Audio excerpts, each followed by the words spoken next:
Sorry, Chairperson. Honorable Sheikh Imam.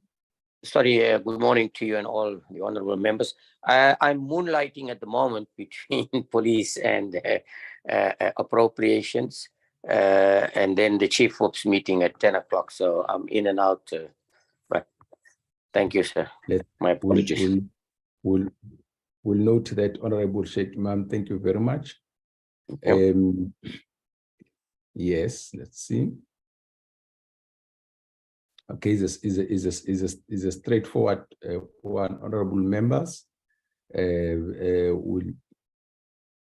Presentation by National Treasurer will start with Ms. Madi Jane on the Division of Revenue Bill, and then Dr. Mampo will follow after that.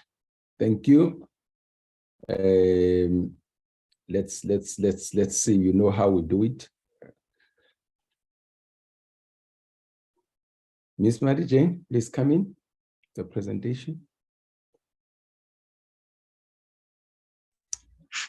Good morning, everyone. You can see I look a bit different than Ms. Madi Jane. Madi Jane is dealing with a family bereavement, and I'm the acting DDG IGR for the next week or so. So I'll be standing in for her, and please accept her apologies that she cannot attend today. Can I please ask my team to put up the presentation? Wendy, it's noted. Our condolences to Madi Jane. Please convey our condolences to her. I know we're in good hands. Please take us through your presentation.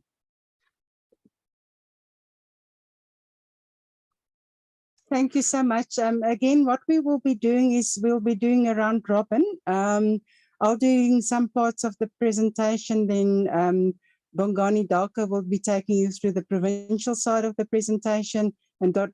Letsepa Pakis will be taking you through the local government side of the presentation. So thanks for that. So if you can, what we'll do is we'll take you through the 2023 Division of Revenue Bill. And if you can go to the next slide, please. What we'll be doing is, I've already indicated that we'll take you through the provincial allocations, the local government allocations, but we'll give an overview of the Division of Revenue Bill as well, and also changes to the bill clauses and schedules. And we'll take you through the primary ones that's important for the committee to note. There's also additional information, and we can present it to the committee if there's a request. But we do, as part of the Division of Revenue Bill, it's a very thick document, over 300 pages. We do indicate the responses to the FFC recommendations that directly relate and indirectly relate to the Division of Revenue for the next year. And many of those recommendations dealt with the need for changes to conditional grants, and we're fully in support of those recommendations, and we've actually got a process currently underway where we're actually dealing with those issues. We're doing a complete overall review of the conditional grant system, all conditional grants on the local government side, on the provincial side, and we're looking how we can deal with various issues that's raised there, and we can give more information on the work that we're doing there as well. But it's looking at all the concerns that a lot of stakeholders have raised. For example, the conditionalities, the number of conditional grants, the issue about direct and indirect grants, whether things should be funded through a conditional grant or through the equitable share. So we're doing really quite a big, extensive overall. So it will take a number of years to do, but every year we'll be introducing some of the changes, and we'll indicate to the committee those changes as part of the MTPPS to indicate what changes will be introduced for the next year.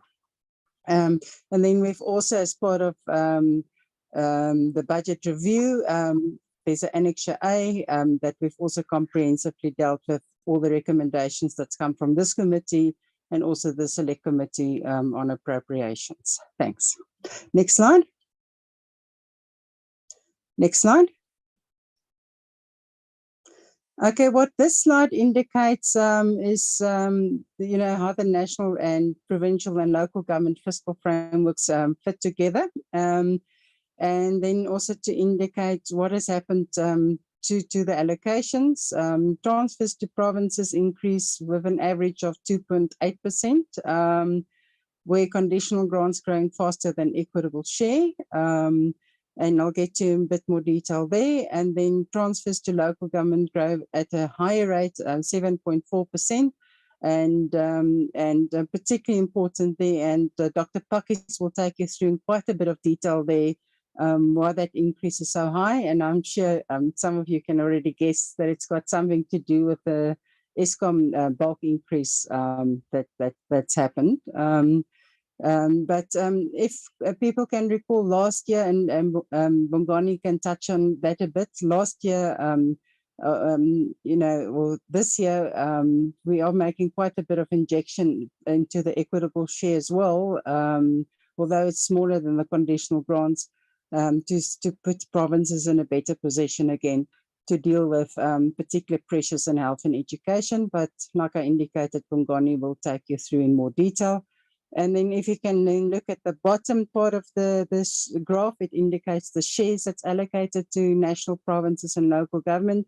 And as you can see, national for 2022-23, their share was 50%. And it is going down. Just go back to the previous slide. It's going down to 14.9%, and at the end of the MTF, it's 48.3%. If you look at provinces, their current share is 40.9%.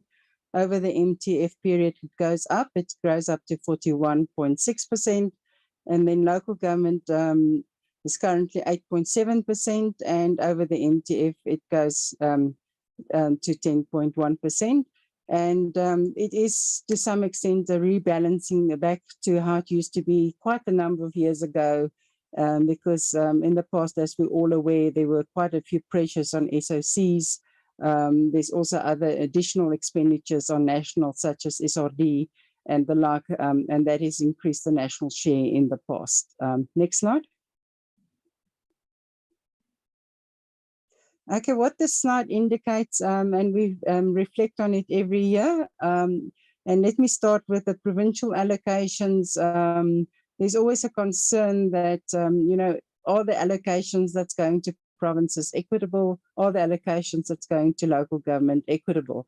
And what we're looking here as a ability, of provinces and municipalities to generate their own revenue, to deal with the cost pressures that's faced by them. And if you look, for example, on the provincial side, Gauteng is, for example, the largest population in terms of population numbers, but we do know that a lot of people in Gauteng, for example, access, services such as health, such as schools, through the private sector rather than the public sector.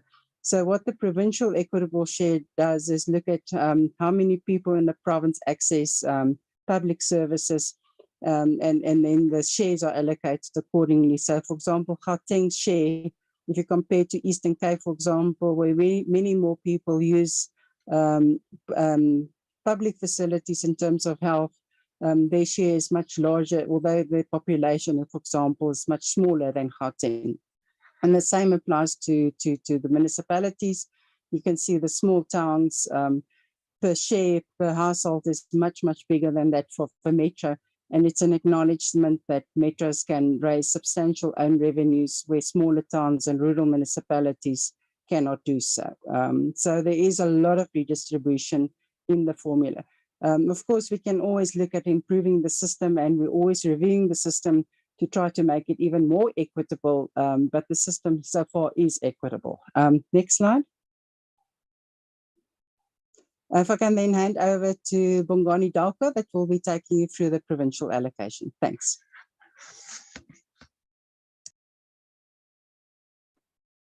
Okay, thanks, Wendy. Good morning, Chairperson. Good morning, honorable members, and good morning, colleagues. My name is Bongani Daka, and I'll be taking you through the provincial government allocation. Please go to the next slide.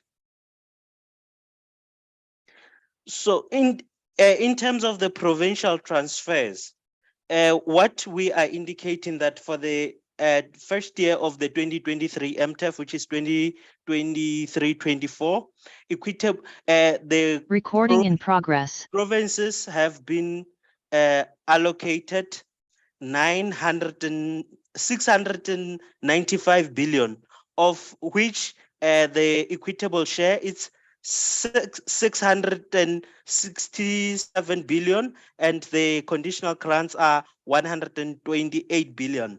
And then we are indicating that for the 2023, about 97% of the transfers or budget of the provinces will be from transfers, and roughly about 3% will be from own revenue.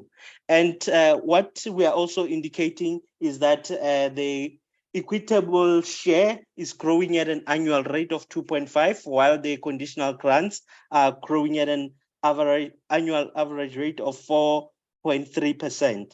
And there have been substantial additions that have been made to provincial fiscal framework.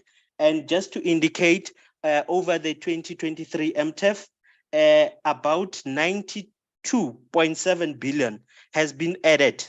And this addition is made up of 76.9 billion, which is added to the provincial equitable share, which I will take the committee and members through, and 15.8 billion is added to conditional grants, which will also indicate to which specific conditional grants that money has been added to. And these funds mainly that have been added are to respond to the current spending pressures that exist in the system. And also there were projects that have been approved through the budget facility for infrastructure. And due to the disasters that are occurring, there is also additional funding that has been made available for the repairs and the rehabilitation of that infrastructure that has been damaged. Please go to the next slide. Here, what we are showing annually, we have to do the technical updates to the provincial equitable share. And the box on the right is showing the 6 components and their percentages, which those that sort of or take most of the funding are education with 48% and health with 27%. But then the table on the left, we are showing the data that has been used to update the provincial equitable share formula for the 2023 MTEF. And then for each component whereby there is population data that is being used, we updated using the latest, which is the 2022 mid-year population. And however, there are some where data is still sort of stuck in the past. As an example, it will be in the case, for example, for the GDP per region. This is because the latest data that is available for that is the 2029 data. Currently, status indicated that they are busy kind of looking at this series, and they are going to use a new methodology of measuring this. So now that is why they are no longer producing such data. And even when one is looking at the health component as an example, we updated using when one is looking at the risk adjusted factor. When we are looking at the medical aid schemes, people with medical aids, we updated using the latest available data, which is 2020-21. However, as for the updating of the General Household Survey is the 2018. And the reason for that is because recently we reviewed the risk-adjusted index within the health component. And when we're doing that, we're looking at the factors. And these factors, for example, they will be looking at the cost of, let's say,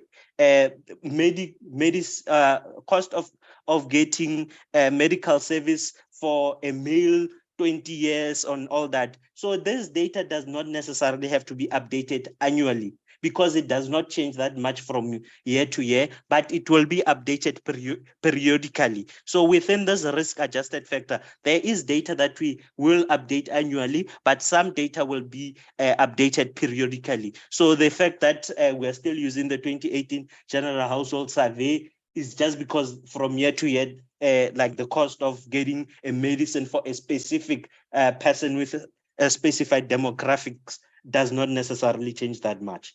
And even previously, we had an issue with the patient load data, whereby this, like we look at the number of patients that are visiting healthcare centers. And previously we used the old data because of COVID, given that during COVID, people were not necessarily were not visiting the health centers, but it seems now the data is somehow going towards what, or recovering from what was happening during COVID. So we used the latest available data for the 2019, 20 and 2021.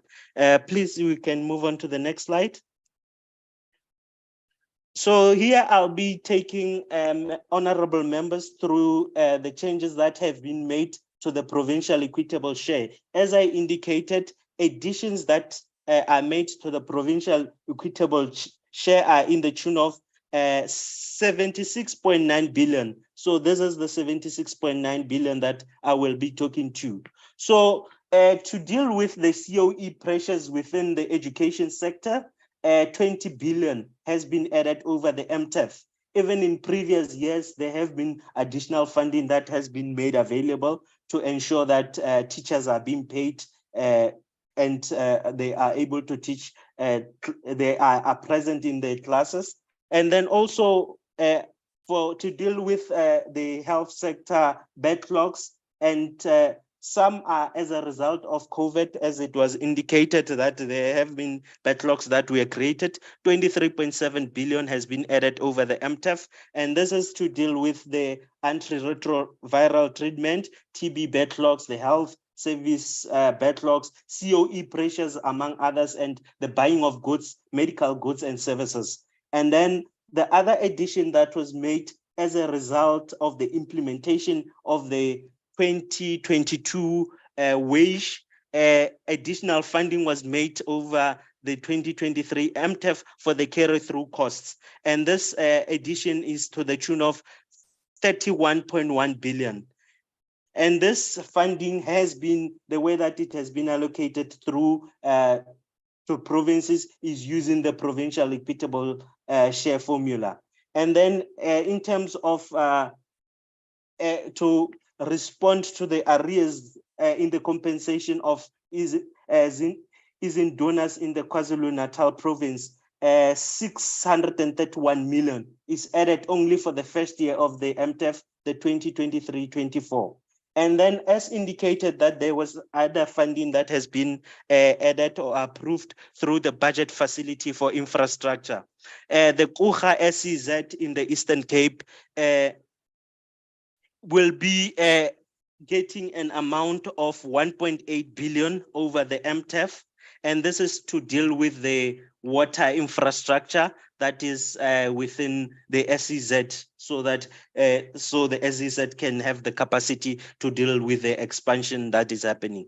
Please go to the next slide. In terms of the additions that have been made to the provincial conditional grants, as indicated, the additions amount to 15.8 billion. This, when we are breaking them down per sector, when we are looking at the education sector, 1.6 billion has been added to the ECD. And this is to increase the number of children that will be accessing the ECD subsidy, and also to provide for the pre-registration support. And also there is going to be a pilot in terms of the nutrition support program and a result-based service. So in terms of the funding that has been added, the funding is added for the 2 outer years of the MTEF. In the first year of the MTEF, the addition has been to the National Department And in terms of the detail of that will be presented in the appropriations bill. And then in terms of the additions to the National School Nutrition Program, 1.5 billion is added over the MTEF, and this is to ensure that the meals that are being provided to the almost 9 million learners kind of meet the nutritional requirements. And also for the education infrastructure grant for Gauteng, there is funding that was approved through the budget facility for infrastructure, and this is to the tune of 1.5 billion. So this is this will strictly be going to the Gauteng for the Gauteng school program. And then there is also 3 million that is added in the 23-24, and this is to deal with the carry-through cost of the disaster that happened in April 2022 for KwaZulu-Natal and the Eastern Cape. And then when we look at the transport sector, there is funding that has been added, given that there has been previously comments in terms of the state of the provincial roads. 6.8 billion has been added to deal with the refurbishment of the backlog in terms of the provincial roads. And then further to that, during the adjustment budget, there was funding that was added for the building of the rural bridges. But during the adjustment budget, it was only added for 2 provinces. And during that time, we indicated that in the 2023 budget, we are going to add more money and more provinces will be getting the funding for that. So in terms of that building of the rural bridges to ensure that communities are able to move and access services, 3.7 billion has been added. And then this money will be used under the Welisiswe Rural Bridge Program. Please move to the next slide.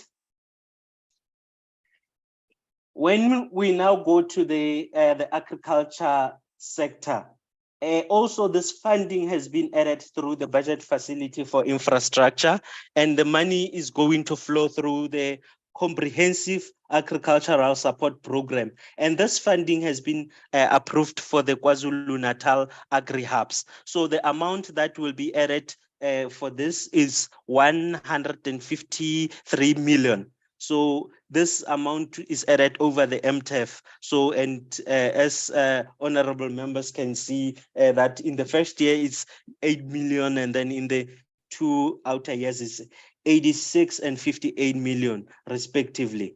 And then when we are looking at the health sector, previously through the budget facility for infrastructure, funding was approved for the Limpopo Academic Hospital or the Limpopo Central Hospital.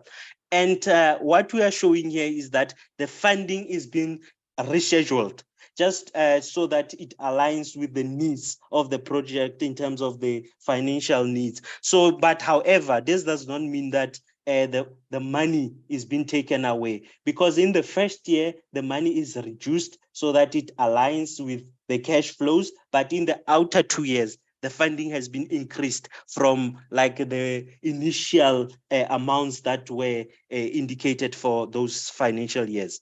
And then when we move to the human settlements sector, the provincial emergency housing grant from the 23-24 financial year will cease to exist. This is because the funds are being shifted to the National Department of Human Settlements, so that that will allow for flexibility and for them to respond quickly to any housing emergencies that will emerge. Next slide, please. And honorable members, also this week we have been having meetings with the National Department of Health. And they have, although this is not included in our presentation, because we were required to submit our presentation in advance, which we which we completed and did, but this came after because these were meetings that happened this week. The National Department of Health indicated that they are dealing with the measles outbreak because in some provinces there are such cases. And then what we are requesting from the committee is that we are humbly requesting that the committee allows us in one of the direct health conditional grants to allow for funding to be used for the administration of the measles vaccine. The reason being that by the time we concluded the budget, those discussions had not happened by then, but we are aware that there might be a need for that in the over the MTEF. And one of the grants currently that, although we have not yet agreed on the final wording of the condition to be included, but one of the grants that we currently have identified for the possibility of that to happen is the district health program grant. And within that grant, there are programs which are already provided with funding. And if any province wants to use that money for the administration of the measles vaccine, they will have to get permission from the National Department of Health, because any movement of funding between the programs has to be approved by the National Department of Health. So the department will have to do the due diligence to ensure that the funding that is being moved for the administration of the measles vaccine, sort of that is done correctly, and then it's going to be used as required. Thank you very much, Honorable Chairperson, honorable members and colleagues. I'll hand over to my colleague, Letse Papakis, to take you through the presentation. Thank you. Good morning, Honorable Chairperson and honorable members and colleagues at large. I will be taking you through the next 5 slides pertaining to the local government allocations. So if we can just go to the first slide, please. So here, honorable members, with an appreciation of what has already been said by the acting DDG regarding the transfers to local government, where she indicated that the share of local government from national raised revenue is currently sitting at 10%. Appreciating also though that the local government sphere is one sphere that has the powers to raise its own revenues from other sources of revenue, like electricity, water, just as an examples. So my table here really is showing all the transfers, conditional and unconditional, that flow from the national fiscus to then assist municipalities in meeting their constitutional obligations. So in a nutshell, honorable members, over the 2023 MTF, we really see allocations that go to local government increase by a total of 14.3 billion. And in the main, the largest increases in the equitable share, where 8.1 billion has been added. There is also 6.2 billion that has been added to the direct conditional grant. So my next slides will be getting into the details of what it is that is being funded from those additional funds. But it suffices to say this takes the total direct allocations to local government to 521.7 billion over the MTF. This is quite important, honorable members, because these allocations help alleviate some of the financial pressures that municipalities are experiencing, in particular when it comes to the provision of basic services, as the costs are continuing to increase. So these allocations, coupled with some efficiencies from the municipal side, should be in a position to assist municipalities really do more than what they currently are doing. So just to zoom in to maybe specific allocations, we see the equitable share, they're growing at an average annual rate of 8.1%. Is owing to the additional funding that has been provided there. If we can move to the next slide. In this slide, honorable members, we are showing the components firstly of the equitable share. So this is the allocation that flows to all our 557 municipalities.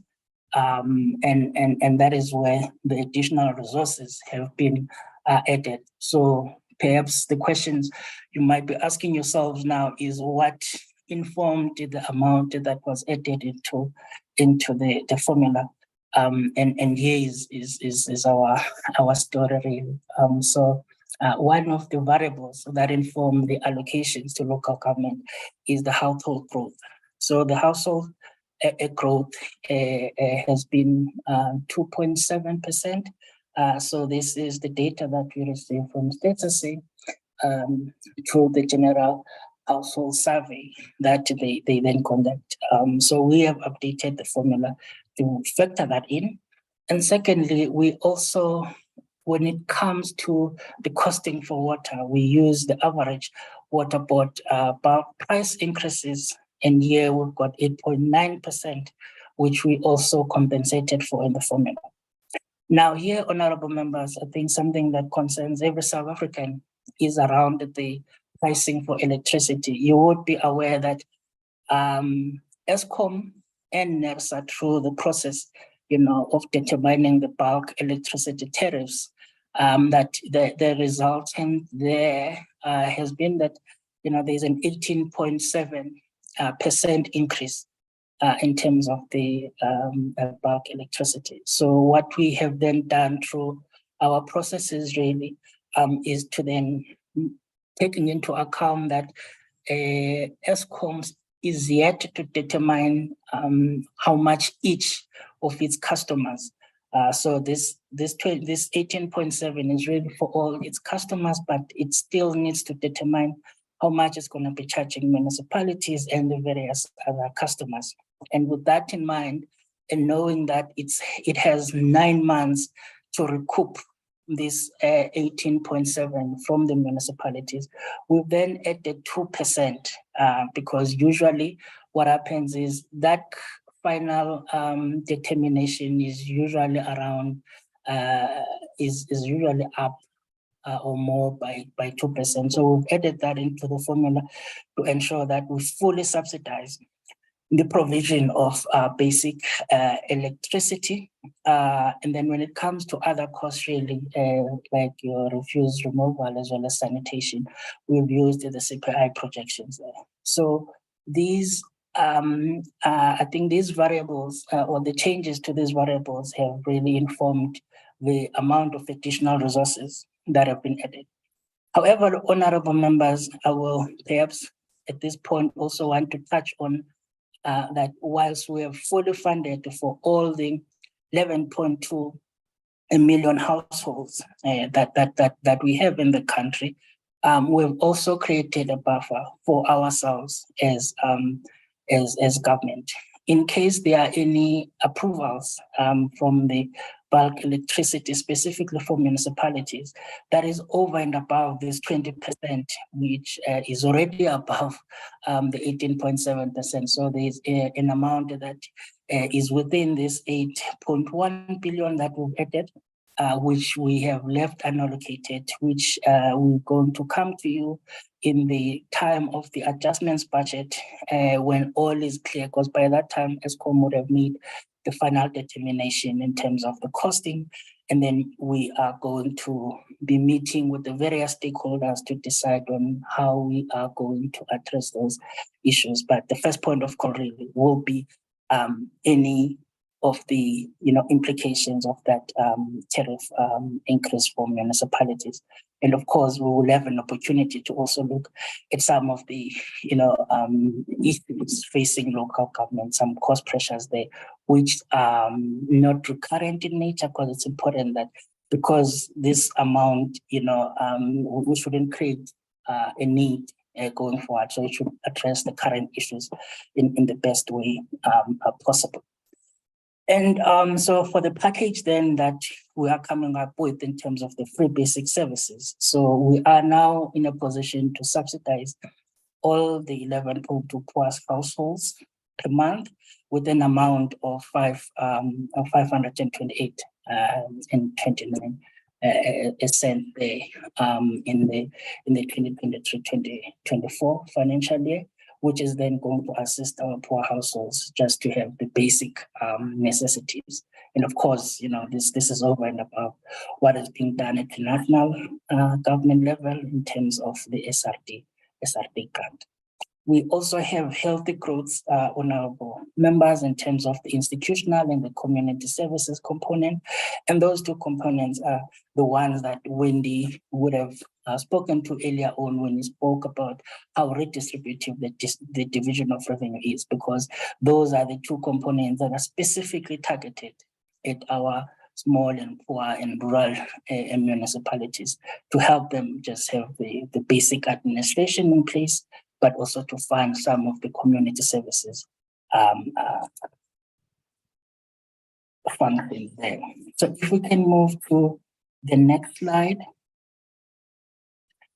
In this slide, then, honorable members, it's really starting to zoom into how much was added in each year, in which component of funds really for local government. So I've spoken to the 8.1 billion that is added to the equitable share. So in this first bullet, really, we are showing that in each of these 3 MTF years, that how much has been added. So in the first year, it's the 2.5 billion. There's the 2.3 in the middle year, and then there's the 3.3 billion in the outer year. And again, I must stress, honorable members, that these ensure that we are fully funded the provision of free basic services, because our formula is such that it's a bottom-up model. So we cost and then ensure that each year we then update the costing to ensure that we do not really leave municipalities on in terms of their own, in terms of dealing with the free basic services. We've also made other adjustments, honorable members, similar to what Bongani has spoken about. So in terms of the discontinuation of the municipal emergency grant, so that grant doesn't exist, at least through the division of revenue. Because of the challenges that we experienced there, the department will be doing that from its vote. So municipalities will be encouraged to directly liaise with the department in terms of the issues that emerge there. But the department is also actively beefing its capacity as well to be able to be proactive in dealing with the issues of emergency housing. In the public transport network grant, this grant, honorable members, you would recall, in the past, we have had some issues with poor spending. So there was really a space for some reprioritization to take place there. So 8 million in the middle year and then the 13 million in the outer year have been reprioritized for this grant to really assist us with the rollout of the single integrated ticketing system. This system, honorable members, helps us to integrate all the modes of transportation, something that will also benefit the local government. So quite excited to be to assist with that one. Moving on to the next slide. The next slide, honorable members, really looks at some of the BFI rescheduling. So this is the budget facility for infrastructure. So in the past, it would have come to you, honorable members, asking that we amend these grants based on the cash flow of these municipalities. So in the past, specifically to the City of Cape Town's My City Public Transport Project, we had asked that, we reschedule some of them. So we reduce the allocation and we'll be bringing it back at a later stage when the municipality has really procured the necessary systems and capacity to be able to roll it out. And I'm able to say that has taken place, and hence we are coming here now. We're bringing more the money that we had rescheduled into the system so that the municipality can implement this project based on the implementation plan and the cash flow projections that we're currently working with. And then in terms of the George municipality is one of the municipalities that got funding from the fifth window of the BFI. However, at that time, I think there was optimism in terms of the capacity that was there. So they had then, I think since then, had lost, the infrastructure manager and some in the CFO's office also had left the municipality, which has then opened the space for us to then relook at the capacity that is there and then reduce the allocations. But I know they have since gotten those posts advertised, and we're hoping that in the near future we'll be bringing back the money into the system, because it's important that those projects that have already been started are finished. So we are reducing 136 million there in the first year, and then we are adding a bit in terms of the 1.4 million in the middle year there. So we are really trying to get them going, and they're getting the necessary assistance that they would deserve into that space. In terms of the next slide, please. So this slide, which is my last slide, honorable members, it is looking at the new window now. So what we're dealing with was the window 5. So there was a new window that was instituted, and municipalities applied, and we are really happy that 5 of our municipalities really got some funding from the window, from window 6. So here we're talking about a Tekwini Metro, which has been allocated 206 million in the first 2 years of the MTF. And what this money is really going to help us with is I think is the sector. It will help provide the municipal services, that will enable the private sector housing and manufacturing, and really just some of the industrial park developments in the space. So what BFI is assisting with really here is also bringing in the private sector resources and expertise, something that we really are encouraging into that space, because we are having those challenges in terms of municipal infrastructure rollout. So being able to bring in the private sector, the infrastructure front is also involved in assisting us bring some blended financing into the space so that we can lessen the burden on the fiscals. So that is what is happening there. And of course, we are adding a 2 billion rands really to the city of Johannesburg. And also here, it is for infrastructure, municipal infrastructure. That will also enable the development of, I think it's about 300 housing units development. And again, we are using the municipalities' functions. Municipalities is providing it functions in really strategic areas that is bringing in the private sector resources, helping us to tackle some of these other pressing issues that our communities are facing. In terms of the allocations that go to SOLPRAC, it's about 1.2 billion. This is for really urgent refurbishment and renewal of old water supply infrastructure, which is actually in a current poor state. I mean, we are aware that our municipalities are really struggling with maintenance of their infrastructure and to prevent issues of collapse, which would lead to massive health issues. So this facility has assisted us in helping this municipality deal with that through these additional resources.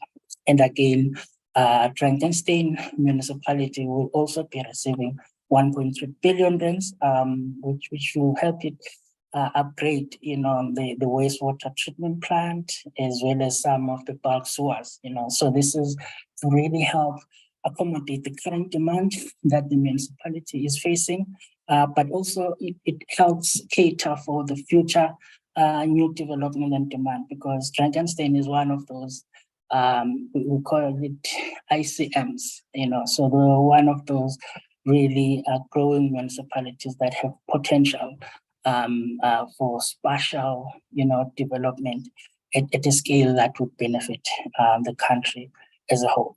And then lastly, honorable members, there is an amount allocated. I mean, the honorable members would be aware of the issues that that Appropriations is facing. So there's 988 million that is added over the MTF to assist the Nelson Mandela Bay metro municipality there to avert some of these water supply crisis. We are aware that the ongoing drought there is really crippling the municipal coffers. So there's additional resources that come with the expertise also to speedily deal with the issue that has been allocated there.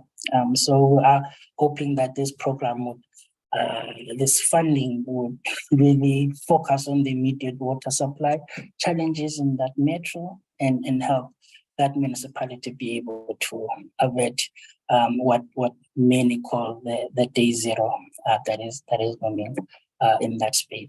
Honorable members, that sums up my part of the presentation, and thanks for your time. I will now hand over to Wendy.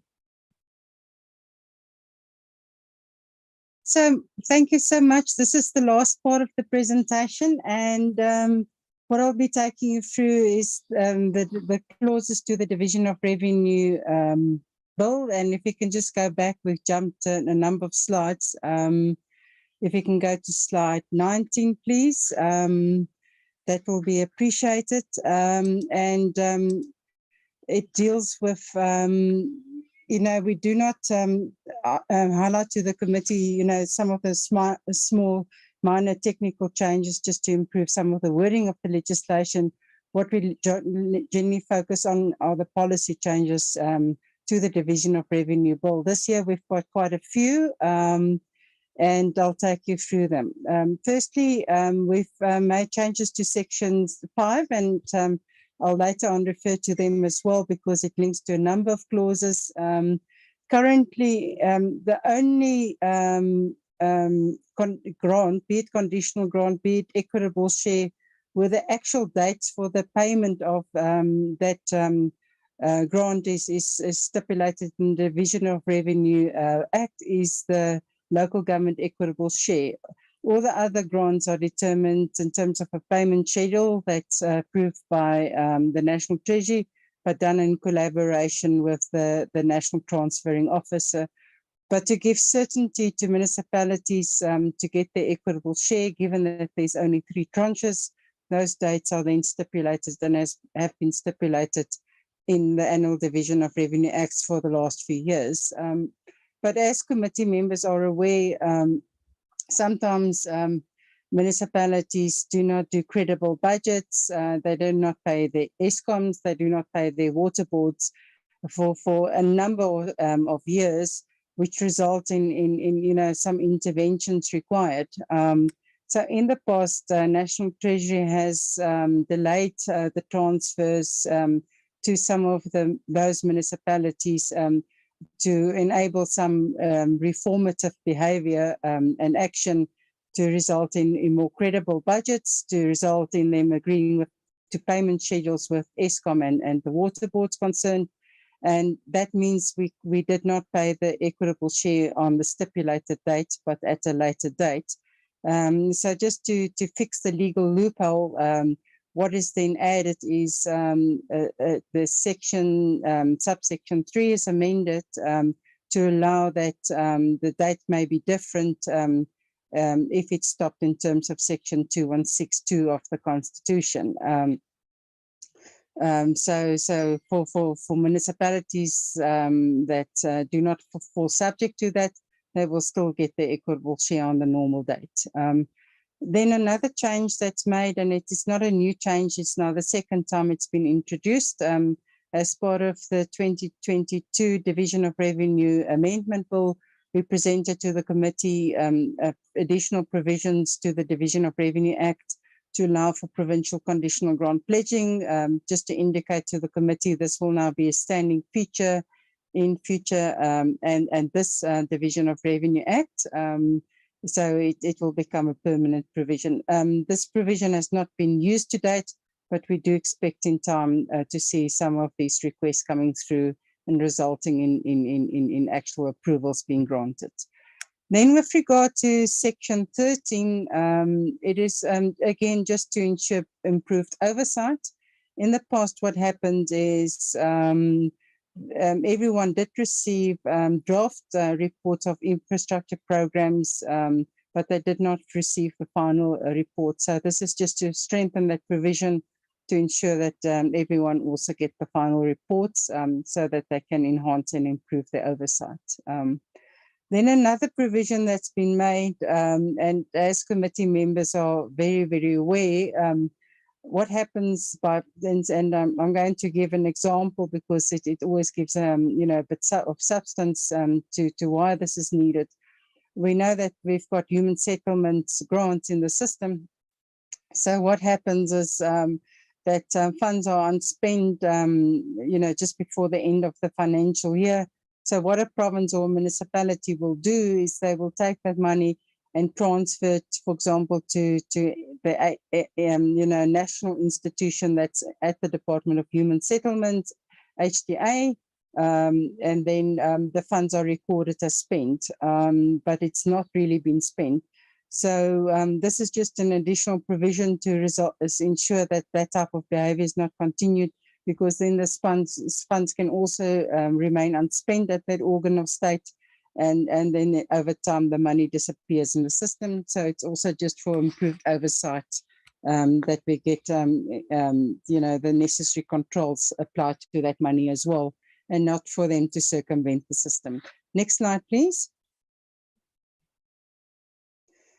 Okay, and then with regard to, and I'm sure the provincial legislatures will be very happy to hear this one, because what happens in the past, we do get requests very, very late from national departments requesting that funds be stopped to this province or this municipality and then be allocated to another province or municipality to ensure improved expenditure. And it's happened in the past that provincial legislatures need to sit on the day or just a day before the end of a financial year to result in those monies actually being recorded in the books of the provinces, for example. And we've just added deadlines now that, we get submissions earlier, and after a certain date, those requests are not processed anymore. That is also just to bring a bit more, control in the system as well. Then with regard to Section 2022 payment requirements, it links also to what I already presented in terms of Section 5. This is just a similar link to ensure that those amounts are amended then to allow for the delayed expenditure. And then the last change that's policy in nature is, again, we do know that, there's court action taken before all the intergovernmental relation processes have been concluded. So there's just a new requirement that if one organ of state decides to take, judicial proceeding against another organ of state, it must just advise us 10 working days before that is done. The National Treasury, the relevant provincial treasury, the Department of Cooperative Governance, and the Auditor General. Then we also want to see to what extent they've tried to, do the intergovernmental processes as per the required legislation. So this is also just to try to avoid unnecessary legal action between organs of state. Then the last slide that I'm going to present is, and it's already been presented by my colleagues. This is just to indicate, although the emergency housing grants don't exist anymore, it does exist on the books of the National Department of Human Settlements. And there's a very specific reason why they asked for it. It is to ensure that, for example, when there's a housing emergency, that quicker response can be taken, because there can be central procurement of, for example, of temporary housing facilities and the like, and to give them more control over the process. And that is the end of our presentation. Thank you very much for listening to us. Thanks. Thank you, Wendy, and your team on the Division of Revenue Bill. I think let's go straight to Dr. Mampo. Second adjustment. Good morning, Chairperson. Good morning, honorable members. Thank you, Chair, for taking the time to allow us to do the presentation for the second bill. I think what we want as the Treasury is to try and process this bill as quickly as possible. So thank you so much for taking the time. I'm just going to share my screen quickly.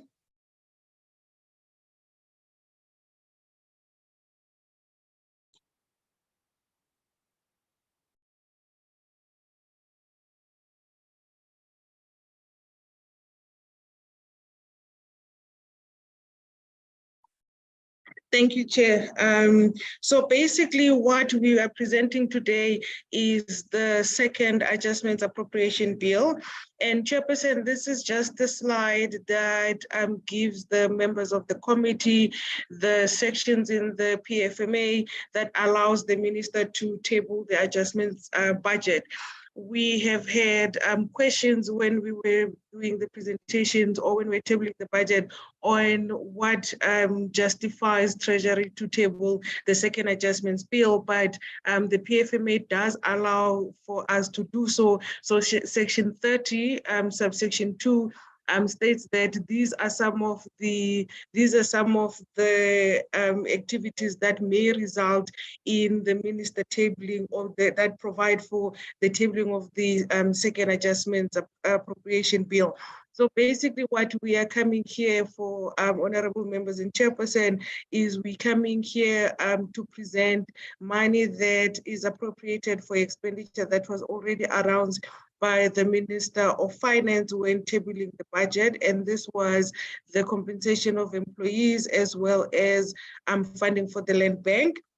But what we also did, Chairperson and honorable members, we then shifted funds between votes so that we could use some of the potential underspending in other votes to bring this to the votes that were pressed for funding. I mean, of course, there's other areas where you can bring in second adjustments for section 16 of the PFMA, for unforeseen and unavoidable, for the rollover process, but this is not what we took into consideration. So from the list of what we can bring for an adjustments, the two subsections that we are looking at are the ones that are highlighted in red that I will go through. Then the second question, Chairperson and honorable members, that is there, is why the agency of this bill. So basically, Chairperson and honorable members, we require the departments that are proposed for funding to use the funding by the 31st of May, and the date for the 31st of May is because this is the date where the financial statements for the year 2022-23 must be finalized. So this transaction falls within the 2022-2023 fiscal year. So we're using the resources that already exist in the system.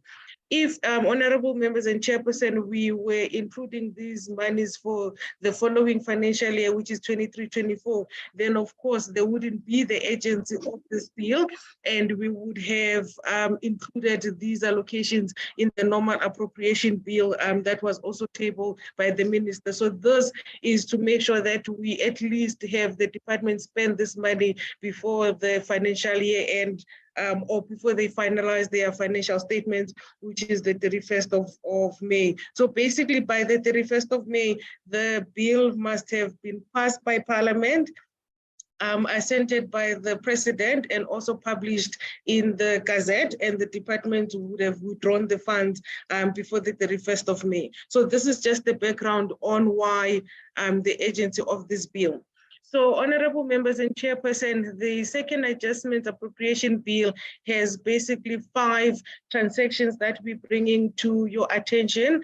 The first one, or the group of them, would be allocations to different state-owned companies, South African Airways, the South African Post Office, the Land Bank, and we also bring into your attention the additional amount that was allocated for political party funds, as well as the 2022-23 public service wage increase that was implemented. So just going into the details, Chairperson and honorable members, just quickly, after the implementation of the 3% by government, the adjustments had to be made to the different departments who were not going to be able to absorb the cost of living adjustment within their existing budget. So what we did here, honorable members, we're just showing you, according to the department that received the largest funding, which would be police at 1.891 billion. And then the Defense Force was allocated 800 million and going down to up to the National School of Government. So most of the departments were given additional funding to deal with the wage pressures. The 2 departments that, the one department that was not allocated funding, additional funding, was the National Treasury, because they could absorb the increase within their existing baseline. But for the rest of the departments, or for most of the departments, we had to allocate additional funding to help them deal with the increases in the wages. Then, Chairperson, Cabinet made a decision that to finally exit the business rescue process of South African Airways, we had to provide additional funding of 1 billion, and this is basically allocated to assist with historical debt that is still outstanding. But of course, we have conditions that are attached to this transaction, and these conditions basically are just to make sure that the state doesn't go back to fund SAA. So basically the 3 core conditions. Of course, there's other operational conditions that are there, but I think the key core conditions that we have is that all government guarantees to SAA will be cancelled. There'll be no more guarantees to this. And Takazo needs to provide proof of funds for the strategic equity partner transaction. And then also the National Treasury will then review this strategic equity partner agreement just to make sure it does not give rise to future fiscal obligations. So before it is even finalized and signed off, Treasury needs to make sure that it doesn't have clauses in there that will require additional funding or future funding from the fiscal. So if you look at the table below, this is just, it shows, honorable members and chairperson, the allocation for SAA under payments for financial assets. But of course, as I said earlier, the departments were given money for compensation of employees. So this 5.3 million is part of the money that was given for compensation of employees. So this is just to give you an idea of the total allocations for the Department of Public Enterprises. Then moving to the Post Office, Chairperson and honorable members, I think one needs to think about the history of the Post Office, where between 2016-17 to 18-19, the Post Office was given an accumulated amount of 7.3 billion. And this amount was given to the Post Office for a turnaround plan. But even now, we're still not seeing any turnaround plans, and it's very difficult for the Post Office to account for the 7.3 billion that was given to them in between those years. There's still a lot of financial weaknesses in the Post Office, and we are engaging with the Department of Communications and Digital Technologies to finalize a credible turnaround plan for this entity. But given the fact that in the past, 7.3 billion was allocated to the post office and the entity did not turn around, the following conditions are aimed at ensuring that one, there's accountability, two, the entity turns around, and three, for sustainability. So the first one, basically, Chairperson and honorable members, is that the accounting authority and the management of SAPO has to be held accountable for the decisions taken to withdraw statutory and other payment deducted from employees' salary and not paid over to the relevant authorities. This involves the South African Revenue Services, the medical aids, and all of that. So what happened was, the post office made a decision that they'll be deducting money from employees, but that money was not paid to these relevant authorities, therefore creating a liability not only for the post office, but also for these authorities. The second one, Chairperson, that we really have to think about is we have to put the post office, because of its inability to implement the turnaround plans, we have to consider having or putting SAPO under administration.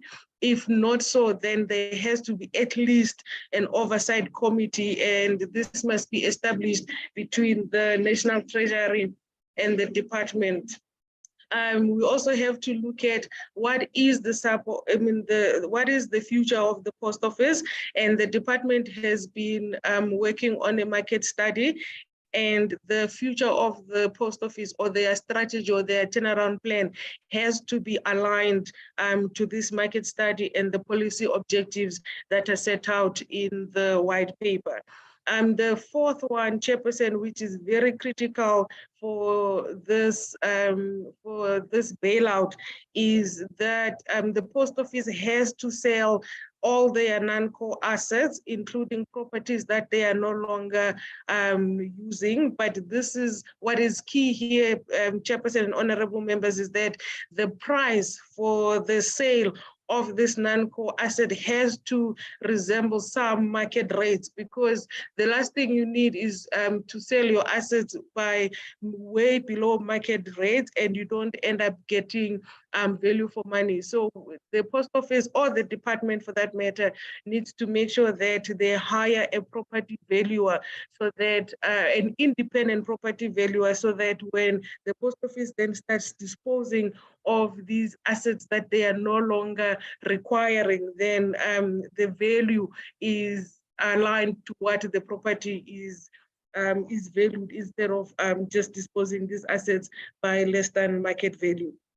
So, honorable members and Chairperson, this is the 2.4 billion that we're proposing that it will be considered by Parliament for appropriation to the post office on condition that they meet the conditions that we are putting forward as the National Treasury. And this is 2.4 under financial assets. Then another entity, Chairperson, where we're looking at, by the way, the South African Post Office and the South African Airways, we basically will be using funding from underspending in some of the votes. When it comes to the land bank, the minister announced the 5 billion in his speech, and this 5 billion has been there for 2 or so years now. We rolled it up last year because the conditions were not met, but this year we will be allocating this amount, and these are the conditions that will be attached to the allocation for the land bank. And the first one basically is that the land bank needs to provide assurance that they can comply with effective financial management and internal controls. If they can't, then of course, the funds will not be transferred. We will require that there's remedial measures that will be put in place just to make sure there's effective financial management.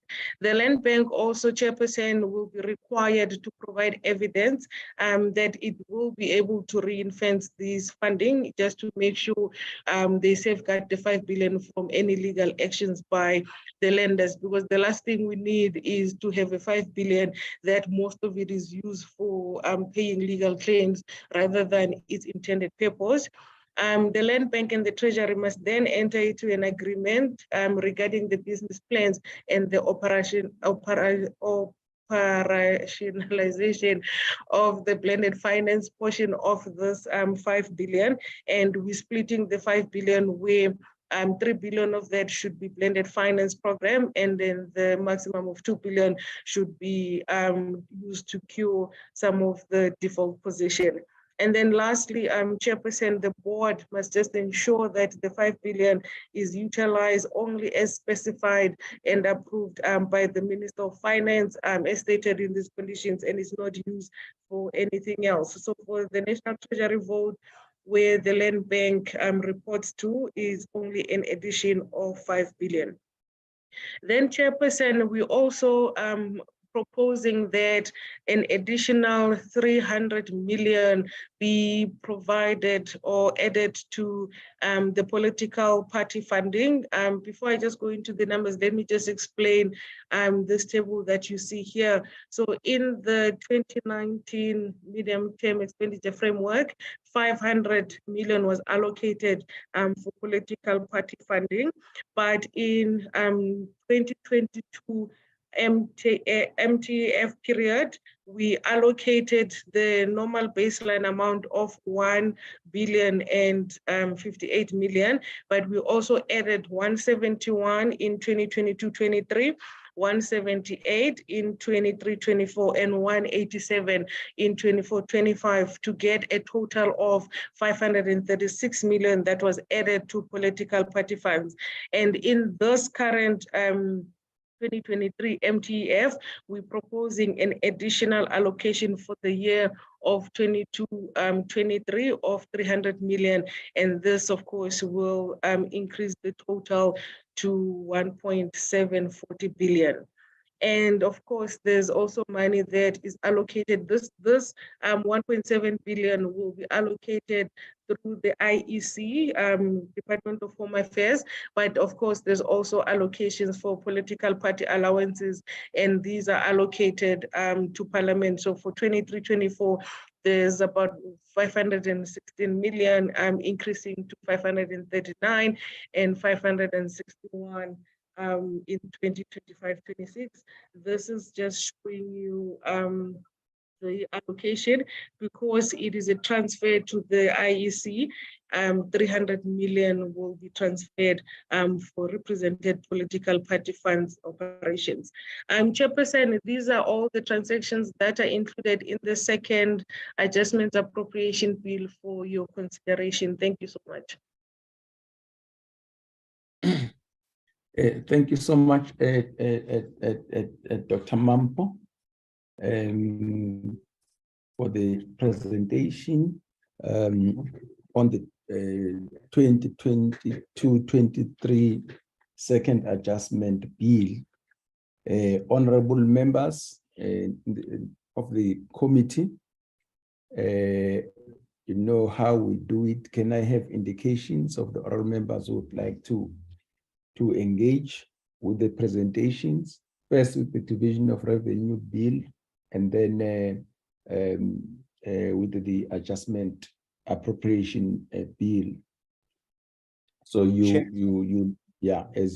you ask questions, you say this one it's for division of revenue, and this one is for the adjustment. Okay, first person. Chair, it's Honorable Sarupin. Honorable Sarupin. Good morning, Honorable Sarupin. How are you? I'm good, and yourself, Chairperson? Good, thank you. We missed you yesterday. Likewise. Thank Peters. you. Next, yes. Peters. Honorable Peters. Honorable members, I'm listening. Matafa. Honorable Matafa. We missed you yesterday, Honorable Peters. We got here, Chair. We got the apology that you are not feeling well. Hope you are feeling better today. Thank you, Chair. Honorable Matafa. After Matafa, honorable members.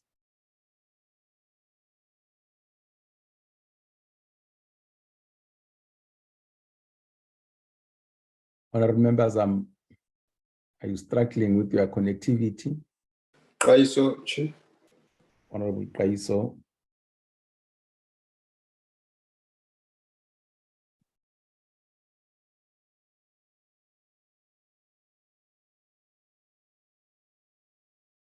Honorable members.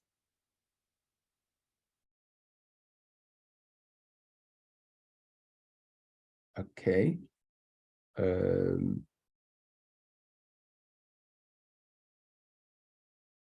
Okay, honorable members, let's start. Honorable Sarupen, please come in. Thank you very much, Chairperson. My apologies for the video. Load shedding has just struck me today. Chair, with regards to the Division of Revenue Bill, and my question pertains entirely to that. I think that part of the exercise that was missing in the Division of Revenue Bill this year is, since municipalities are dependent on two sources of funding, one is, of course, grants from national government, the other is own revenue, the impact of load shedding on municipalities in terms of their finances. And Chair, you know, I in particular, and many of my colleagues and many in this committee, lambaste municipalities for corruption and for failing to do what they're supposed to do, and so on. But in the last 24 months, Chairperson, what has happened is, as load shedding has accelerated, it's completely destroyed the finances of municipalities, because the system that was designed for municipal funding was built on reselling of electricity at a profit to fund other municipal services. So the municipalities add 5%, 10% onto their reselling of electricity, higher for industrial customers, of course, and they use that to pay for roads, to pay for parks, to pay for public amenities, which make a loss, to pay for repairs, to pay for a lot of OPEX. Now, today, National Treasury has given us a ton of information on CapEx and all of the grants for CapEx at municipalities, and that's wonderful, and it is very good. But they did point out that municipalities are struggling with maintenance, but there's very little by way of OPEX. And in addition to that, Chairperson, what has also happened is many municipalities have had to purchase generators for water treatment plants in order to keep the water clean, for pump stations to keep the water going. And where they haven't, Chair, I have a lot of family in places like rural Dundee and up and down rural KwaZulu-Natal, and I'm sure you do as well. The simple reality is that the losses due to load shedding and of revenue and the cost of generators means that a lot of small towns up and down the country are now going without water for 3 or 4 or 5 days a week. And this is not because of corruption. It is not because of mismanagement. It is because the funding model for municipalities no longer works in an environment where you don't have 12 hours of electricity a day and they cannot resell it. So Ekurhuleni is spending 17 million rand in diesel a day just to keep its IT systems going, for example. There's hundreds of millions of rands in diesel a month just to keep the water treatment plants and water pump stations going. Rand Water is battling as well, and we've seen outages up and down Gauteng this last week, and it all comes down back to something very simple. The municipal funding model is now broken. And with load shedding a fact of life, and my camera's not on because I'm load shed right now, it is incumbent upon National Treasury to fundamentally review and change the funding model for municipalities. And I'm very disappointed, Chair, that we saw nothing from National Treasury on the impact of load shedding in municipal finances, how they're going to plug the gap, how we're going to make sure that water pump stations continue to function, how municipalities are going to continue to do what they do when they're losing 50% of their revenue and the bulk of their revenue comes from that.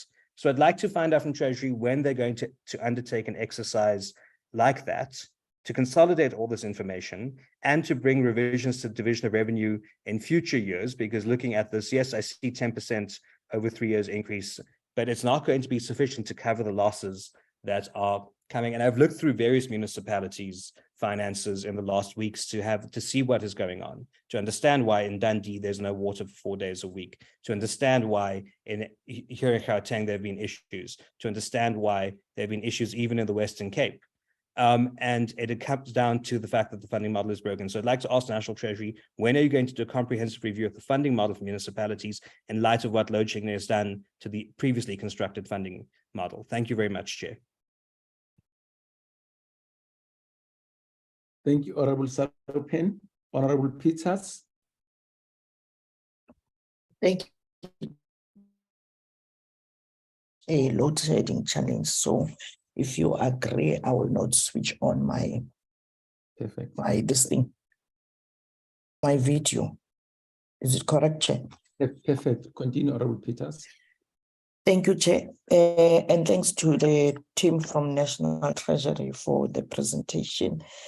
As they have presented today, Chair, my questions are very 3 elements, but I think it would be of the same. Whilst we appreciate the 528 plus that is given for the subsidization of the indigents, especially those who earn old age grants, where you have in the household umkhulu no makhulu or ukhulu no gogo who are covered in this situation. If you look at it, Chair, with 528, if we would deduct for electricity, you would believe that indlu kamkhulu no gogo will not consume more than what the indigent policy provides for. But unfortunately, because you find umkhulu no gogo staying with abazugulwana, and some of these abazugulwana, you'd find that they get child support grant, but the parents of these abazugulwana, obo mama and obo tata bab, they are not helping umkhulu no gogo with the child support grant. So what is a national treasury working together with municipalities going to do to make sure that you alleviate the pressure? There was I think around the year 2010 to up to 12, a proposal that we have 1 household, 1 meter. And because the mkhulus and ugogo trying to make additional income, they would bring in people who tasha the back rooms if they do have, or to put up shacks in the yard. And they would be drawing electricity from the main household. And that would then drive the consumption up, leaving the mkhulu no gogo not being able to qualify for the indigent grant because of the household consumption. So I would want to know from National Treasury, Chair, how are they going to ensure, working together with Salga and COCTA, that the 1 household and 1 meter is implemented and is taken up by the different households, because some of them were literally refusing to take up these meter arrangements, because I believe that that would be the best approach, where we pay as we go for electricity.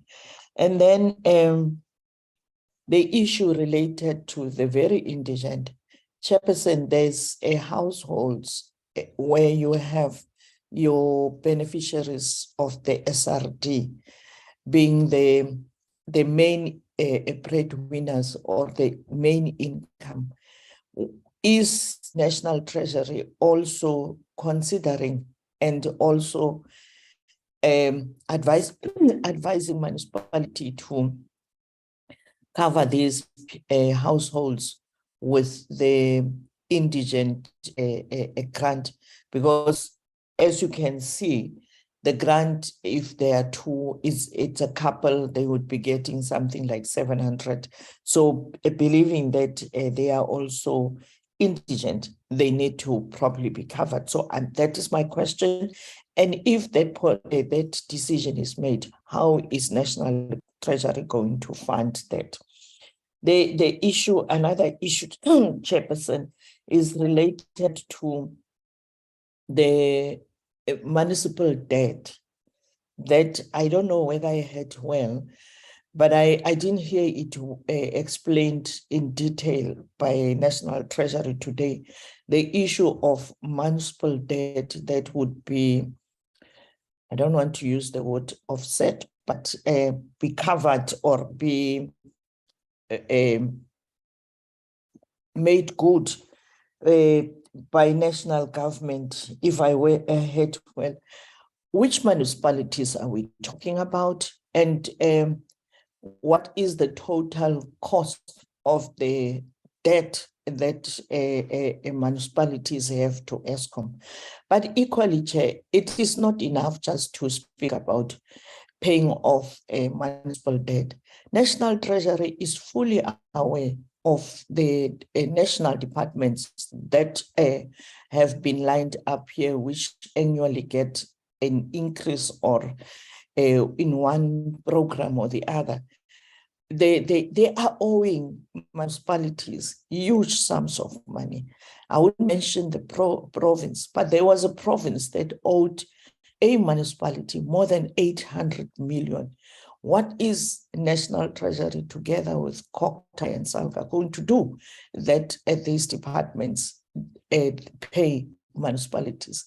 Equally so, Chairperson, there is this big challenge by the companies that are raking in billions, who are also not paying municipalities and ESCOM. What is the setup with regard to those? Is it not about time that they get blacklisted or, for a better word, named and shamed? Because I would believe that big business and even medium to bigger companies, they do make money, they do make profits, and they are bound to pay for services that municipalities and ESCOM provide. So, Chairperson, my questions are related to this, because I would believe that with business and departments of government, the municipal debt would really be lowered. Thank you, Chair. Thank you, Honorable Peters. Honorable Matafa, please come in. Thank you, Chair. Good morning, Chair, Dr. Mampo and the team. Chair, like Honorable Peters, I'm being load shed. I'm going to request to keep my video off. Chair, thank you very much, Chair. I only have 3 questions, Chair, and I think all of them are related. The first one, it's almost similar to what Honorable Sarupen was speaking to in terms of the funding model. I acknowledge what he is saying, and I'm not in any way responding, Chair. I'm just underscoring my question. Whilst we agree that maybe a review is necessary, the issue that I'm going to raise, Chair, has been obtaining even before the advent of COVID. And it's the problem of spending, is the problem of completing programs that are initiated at the municipal level. Now, why I'm raising on this one, Chair, is that in the previous MTBPS, the Treasury made pronouncement on 6 areas of intervention that they think will assist the municipalities. Now, I just want to find out from Dr. Mampo, as much as we acknowledge the increase in the allocations, the problem is that there will most likely be underspending on the grants, there will be underspending on the money that is allocated, and it will come back. So is there a particular process or system in place to ensure that those areas identified are implemented, monitored, and evaluated for impact? Because if we're not going to do that, Chair, we are going to have a serious challenge, which leads me to my second point. And this point is raised by the FFC in the presentation yesterday. The FFC makes an observation, Chair, that the infrastructure investment, it's actually accelerating on the side of SOEs and decelerating on the side of other spheres of government. Could it not be that just like normal, where nature does not allow a vacuum, the incapacity or the lack of capabilities by these other spheres would naturally lead to the investment migrating to SOEs, simply because in the current economic policy framework that the government has presented, the ERRP, one of the anchors is infrastructure development, and it cannot be compromised. So whilst the FFC is raising a concern, I think also we should accept the fact that SOEs also are required to play a constitutional mandate of ensuring that services and as well as infrastructure is provided. So my question to the Dr. Mampo and the team is, what is the view? What is your view as far as this observation of the FFC is concerned? One, what do you think is the reason? Two, is there a way that we ensure that this investment at the SOE level is not in vain? But equally, the third point is, how then do we ensure that we assist the local government space and provinces to spend their grants? Because these allocations that we are speaking about will be fruitless if we are not going to make sure that we follow them up. Chair, I think the 2 points and this one that I'm raising maybe might require that the committee somehow interfaces with the Committee on COGTA or the ministry. And it's with regards to the disjunctures in the corporate governance model. And I'll give a simple example, Chair. This committee has pronounced very strongly on the need to fast-track the eradication of the bucket system, particularly in schooling facilities. When we had the Department of Water, they say, yes, we are ready. Unfortunately, we do not have the bulk infrastructure to be able to connect the modernized infrastructure. Now, the bulk infrastructure is not there and is a responsibility of the municipality. So there is a problem there. So I think somehow we need to go to the bottom of this so that the reports that we saw of the 400 million that the Education Department in the Eastern Cape and KZN lost back to Treasury or lost to another province does not happen because of the failures of the municipality. Another related example, Chair, in my constituency in Centurion, the province brings social houses. The social houses are completed. A connection is required into the bulk services. The municipality is unable to develop that particular pipe. They say it's a pipe, but I'll call it bulk infrastructure connection. Now the houses remain unallocated. As we speak, they are being invaded. Hence, I'm saying maybe we need to review the effectiveness of those 6 areas of identification by Treasury to say how then best we ensure that we assist municipalities which struggle.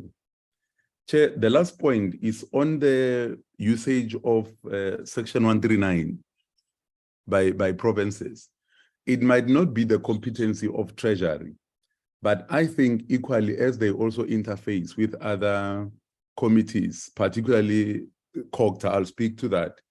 Maybe provinces need to be empowered to use the 139 in other areas besides the financial inability or political instability of municipalities to intervene. And I'll give a simple example, Chair. If you go to Rosefield, you will be aware, Chair, that I had posted in our ANC portal a complaint by a resident in Tshwane or in Joburg about the state of Rosefield in Kempton Park. Again, you go to Kensington in Johannesburg. Every second house is a panel beater. Every second house is a car repair shop. And these are happening in residential areas. So I think, Chair, the failure of municipalities to implement the bylaws is in contravention of their constitutional mandate, and which then empowers provinces to invoke Section 139 and intervene. Because if you allow spray painting, car repairs, car mechanics in residential areas, you are putting the risks and the life of other residents at risk. So that one, Chair, is just a diversion, but I think that it's important that we start considering empowering provinces to effectively use the Section 139 of the Constitution instead of only waiting where there are areas of political instability and poor financial management. I will pause there, Chair, for now. If there will be other areas that come to mind, I would request to come back if you allow us. Thank you very much, Chair. Thank you so much, Honorable Matafa. Honorable Kaiso. Thank you very much, Honorable Chair and members on the platform and the delegation of Treasury, led by Dr. Mampo. And thank you very much for the presentation. Honorable Chair, I have a challenge of load shedding here. As you see me, I'm at the desk. So can you allow me to switch off the video so that I can, yes. But I have also the challenge, like other honorable members have a challenge with load shedding. Chair, I just have two questions, the rest will be input. Firstly, I just want to understand, well, of course, let me start first by acknowledging this presentation on the Division of Revenue Amendment Bill, which when one looks at it, it has a high element of redistribution, but also there are questions for clarity that one would seek to understand to make a lot of sense. Firstly is, to what an extent does this bill covers or look at what has been declared as electricity disaster and nationally? To what an extent does this Division of Revenue Amendment Bill would go to that level? I'm referring specifically on specific items that came out of the State of the Nation's address, and like you're rolling out of the solar system, panel system for so for the poor. So I just want to know to what an extent does now the Division of Revenue Bill would go to cover that. So I just wanted to understand that, so that I should not assume that that is just automatic, whereas it is something that is not going to be well reflected in the Division of Revenue Amendment Bill. On the second adjustment appropriation bill, I just want to know from Dr. Mampo and the team, to what an extent does the adjustment, let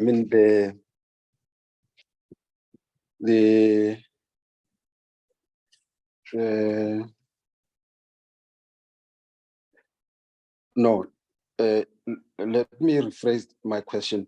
To what an extent does the Division of Revenue Amendment Bill talks to economic recovery plan in its entirety? I just want to have that grasp because it's very, very much important to highlight those critical areas in as far as the Division of Amendment Bill is concerned. Because if it doesn't reflect it, then one would have a problem. But then I deliberately want to hear from Treasury that now it actually has these areas focused in as far as economic recovery plan is concerned, because that's where the major problem surrounding the economy is centered. On the second adjustment amendment bill, I just want to go on the issue raised by Dr. Mampo on South African Post Office. That there are a number of gray areas which have been rent. Some are of quite concern.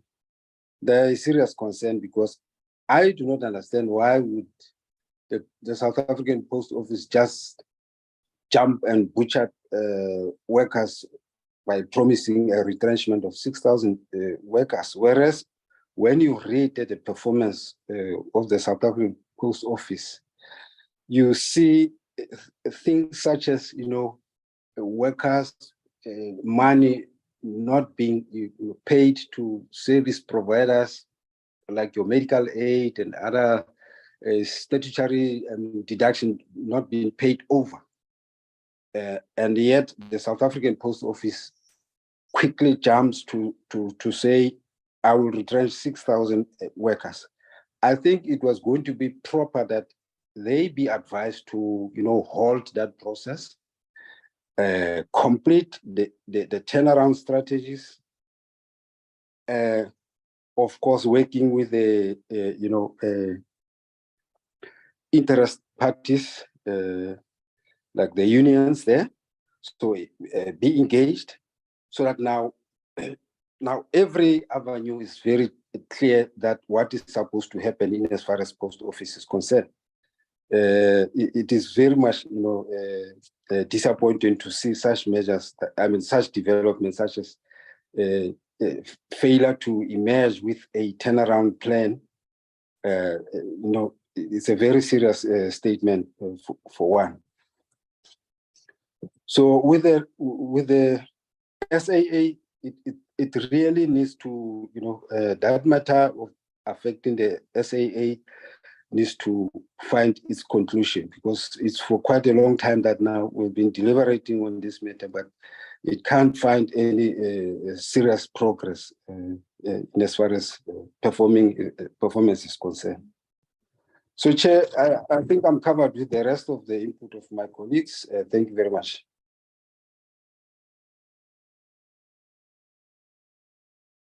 Thank you, Honorable.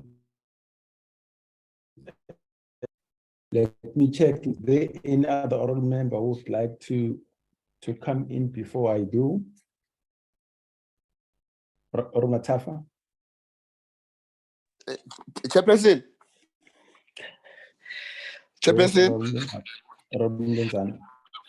Excuse me for this, Chairperson.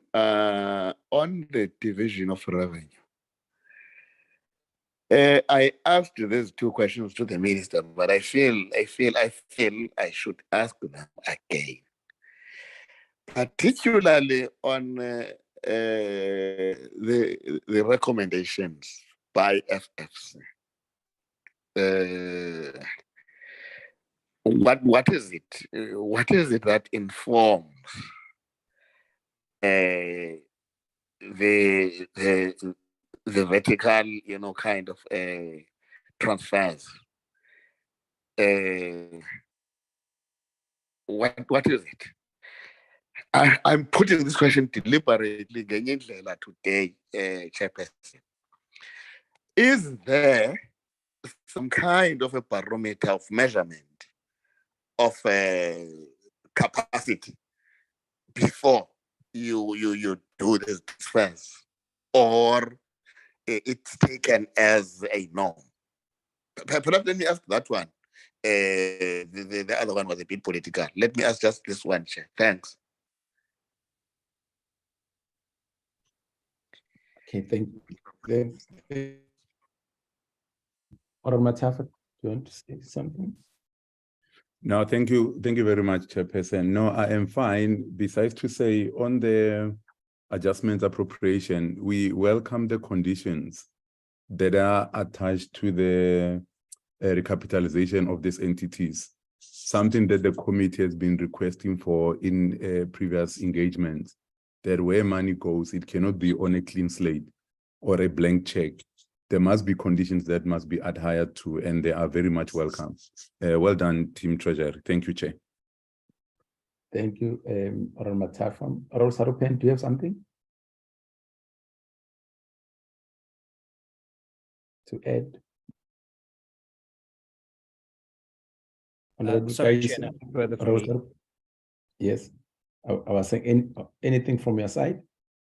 Nothing from my side, Chair. Thank you. Honorable Tyson? Nothing from my side, Chair. Okay, thank you. Let me come in. Thank you, Wendy, and your team, Dr. Map and your team, for the presentations on the two bills. Quickly, the Division of Revenue bill.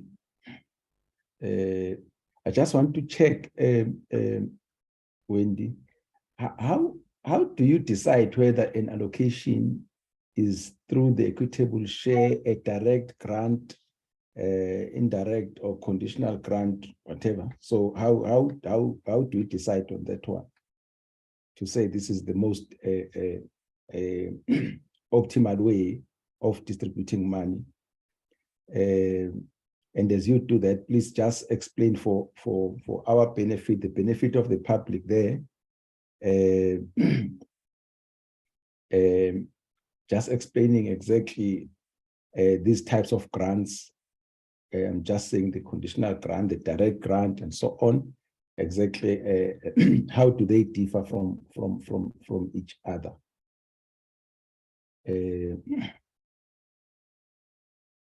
For instance, why is ECD a provincial conditional grant and not provided through the provincial equity share? That's one. I hope you get my drift.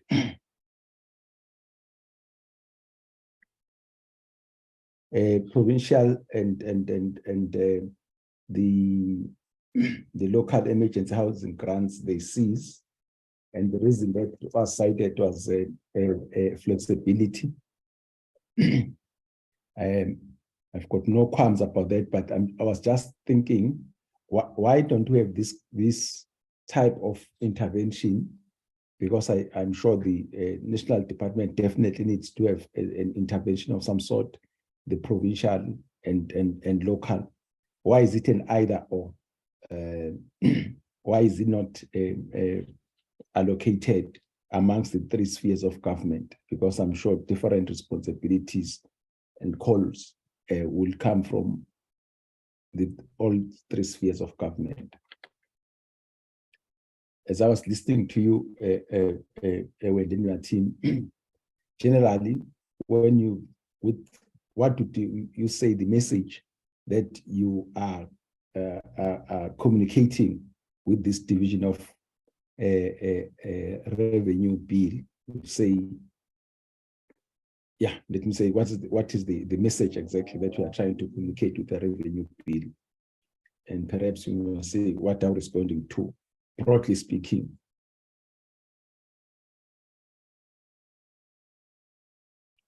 Perhaps this is related to the question raised by Honorable Sarupen against around electricity.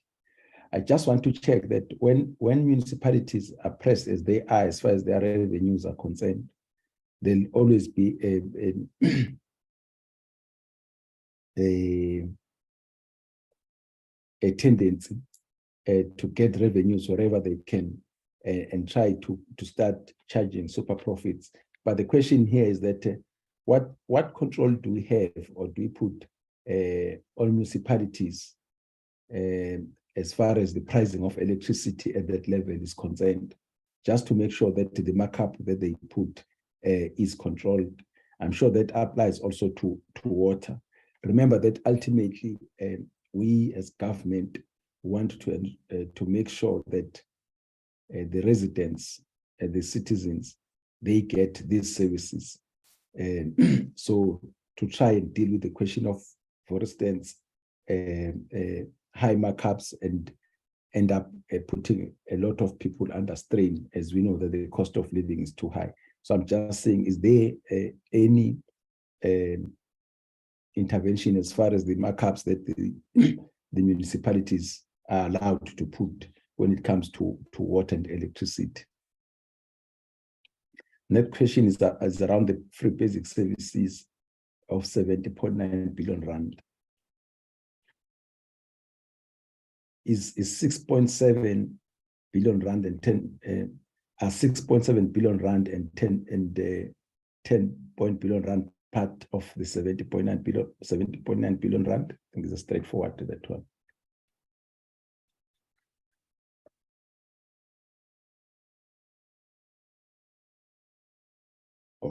There's next question on section 7. You talk about on the, I think that's what, when you are the amendments that you are making on the on section 7, the conditional allocations to provinces. Just to answer, or perhaps to show that, what does pledging of provincial grants mean?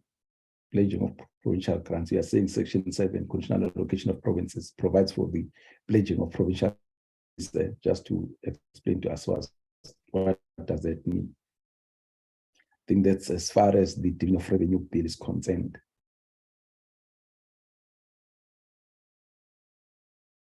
Then on the Dr. Mampo.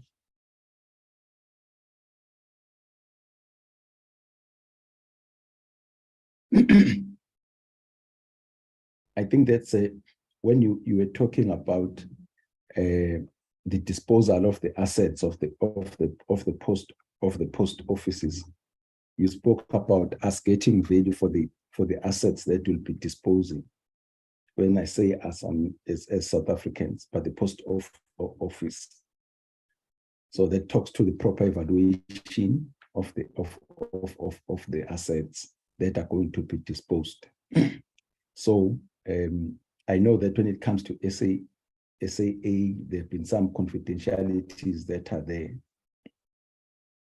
but want to make the same call, right? That the strategic equity partner which comes in must pay the market value of SAA, and we are calling on the Minister of Finance as the owner of this bill to make sure that there's proper valuation, there's fair value of the asset that is being disposed of.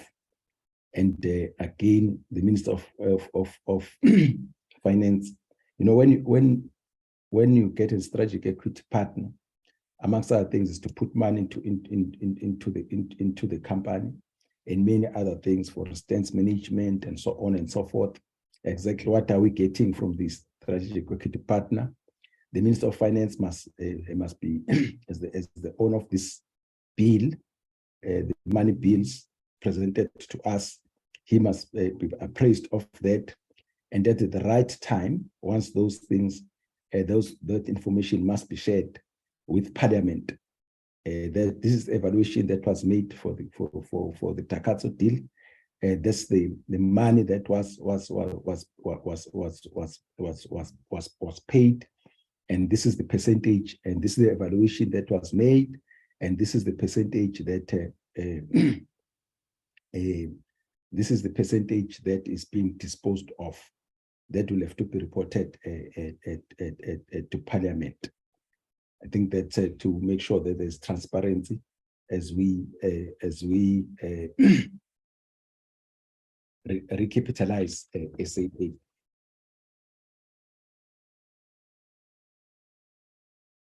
On the disposal of the non-core assets of the post office,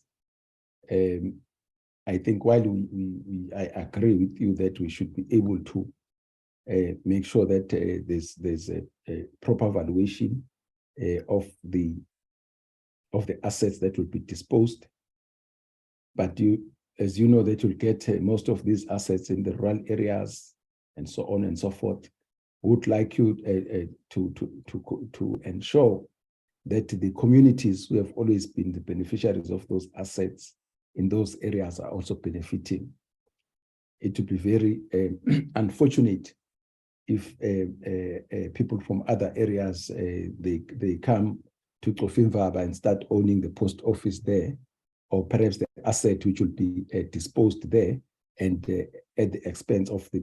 So when we look at the especially when you look at this type of some of the type of the assets that are owned by the post office. I think the question of communities living around those places should be able to be considered as beneficiaries. On this, we should not only be looking at the pecuniary price, we should also be looking at the social price of those areas. For instance, let me say there is a land which is owned by the post office. I think the people around those areas would have to be considered when we deal that, especially because the people of South Africa are now coming in, and I think it's right recapitalizing the post office because of the role that post offices play in those distressed and rural rural communities. I think I would leave it at that, and firstly allow Wendy and your team to come in and respond to the questions which have been raised by the honorable members. And after you, then we'll request Dr. Mampo to come in.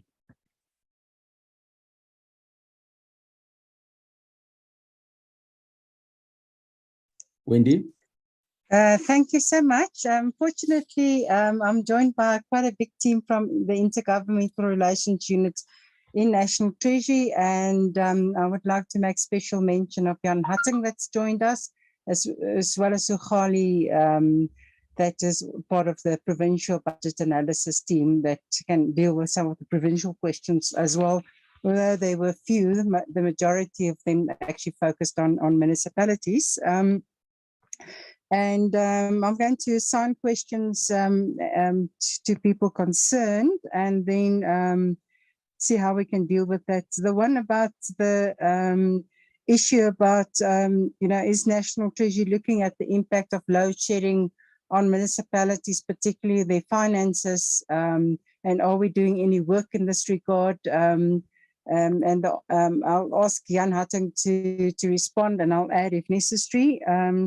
Then with regard to support of indigent policies, which is a decision by municipalities, and how it's applied and how it impacts on particularly in cases where backshot sacks are responsible as well.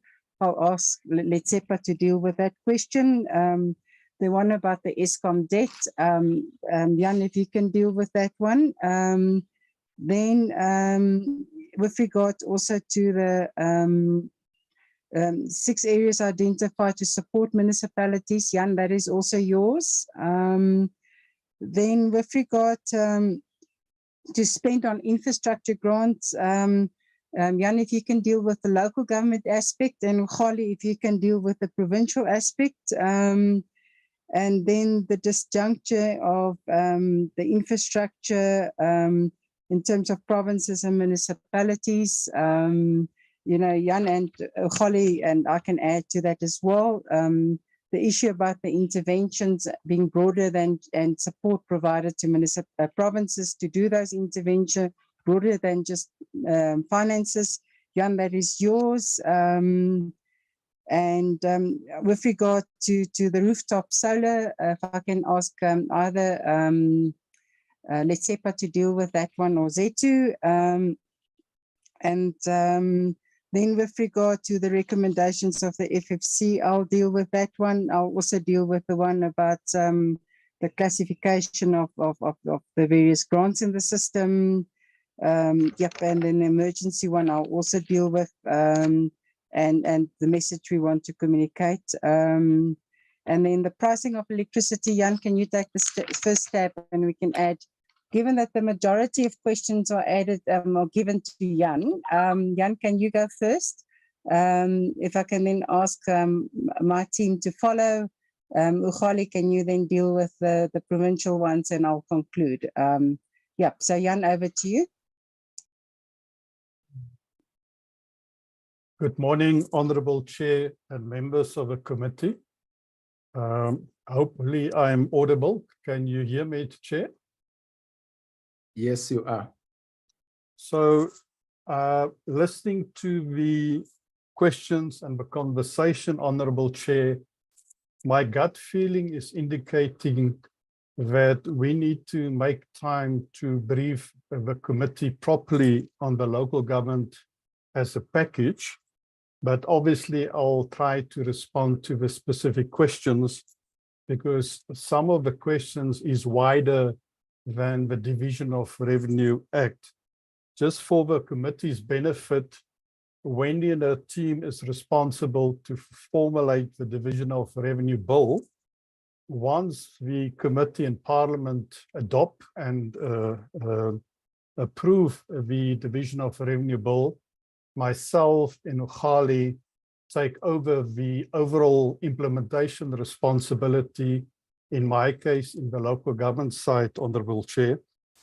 And the reason why I argue or put the proposal forward that perhaps we should review broader on the local government support and reforms that we oversee. If you look at the money set aside in the Division of Revenue Bill for local government, the equitable share is about 83.7 billion, 48.7 billion for grants. But Chairperson, if one look at the overall budget that municipalities table, which the Treasury normally publish once a year, the aggregated position, this constitutes on average about 28% of the total revenue pot to the disposal of local government. So if you ask me what is the overall budget, I would say it's about 550, between 550 billion and 560 billion. Therefore, the revenue side of the municipality constitute of the equitable share, conditional grants, and then own revenue, which is also quite a substantive amount. Obviously, we recognize that in the metro space, it's higher proportionally to the other municipalities. Chairperson, there was a question, will the Treasury reconsider, or what's the Treasury's plans to reconsider the funding model? This is Wendy's area of responsibility, but my understanding is the Minister of Finance have committed at the summit that was held last year, facilitated and organized by the Minister of Cooperative Governance and Traditional Affairs, that the Treasury will go through a process, and Wendy's team is the appropriate team that responds. So the answer is there's certainly a consideration to rethink and see what's possible. And obviously it will be a systematic process like the Treasury normally do, Chairperson. With regard to the question specifically on the electricity crisis and whether there's funding set aside. So Chairperson, I think the first principle that's very important to understand is in the legislation, specifically the disaster legislation, and it's obviously applicable to the electricity crisis as well, that the first principle is we use current resources. So that implies that until the fiscals have done technical work, that the first advice we would give to municipalities is to reprioritize their budgets. And Honourable Chair, we issue 2 budget circulars annually to guide municipalities how to go about to prepare their budget for the next cycle. So early in December, we've issued the first circular, and in the next few days, we will issue the second circular based on the budget that's been tabled in Parliament. So Chairperson, what we have done, and here Salga has taken the lead, they have sent out a survey to all municipalities to provide us with quite detailed information on what is their challenges, the financial implications, and that will certainly be considered as an input into a process going forward whether to find additional resources or not. So for now, our advice would be municipalities must table their budgets by the 31st of March. So there's a window of opportunity for them to reprioritize their spending to give effect to this new development. But Chair, certainly the work that Salga started and what we normally do, we work closely with themselves and DCOG, and all of his inputs will then be considered as the process unfolds. Chairperson, as far as the question on the Eskom debt relief bill, there was a question whether municipalities is going to benefit from this process. The answer is absolutely yes. So the conditions that the Minister of Finance has articulated in Annexure W as part of the budget documentation, we are working, Chairperson, on guidelines to help municipalities and share with them the criteria that will be applicable in order for them to benefit. Now, that amount that's part of the package, the overall 254 billion rand, theoretically, Chairperson, one could argue included in that amount is something like 57 billion rand. That is the current amount that municipalities owe Eskom. And therefore, those 6 items that the honorable member has referred to, there's going to be conditions associated with all of those 6 priority areas. And one of them, which we think is fundamental, is municipalities in law is supposed to table a funded budget. Chairperson, and just the latest information for the benefit of the committee, the previous financial year, we had 112 municipal budgets that was adopted by councils that was unfunded, 112. We as National Provincial Treasury assess all municipal budgets once a year before the municipalities are allowed to adopt it in council by the end of May. That number is reduced to 106. As far as overall performance, how many municipalities is in financial distress? Chair, we issue once a year the State of Local Government report, and the number has decreased from 175 to 165. In that report, Chair, we use 13 indicators to determine which municipalities is then in financial distress. Chair, that's a stage before you have financial problems. That's the stage before you have a financial crisis. And those 2 parts, if the members want to know the detail, if you meet the criteria for section 138 of the MFMA, that will give you the number of municipalities that have financial problems. And if you want to determine the municipality in crisis, it's section 140. Chairperson, we quarterly publish the financial results for all 257 municipalities. We do this now religiously, Chair, for the last 14 years.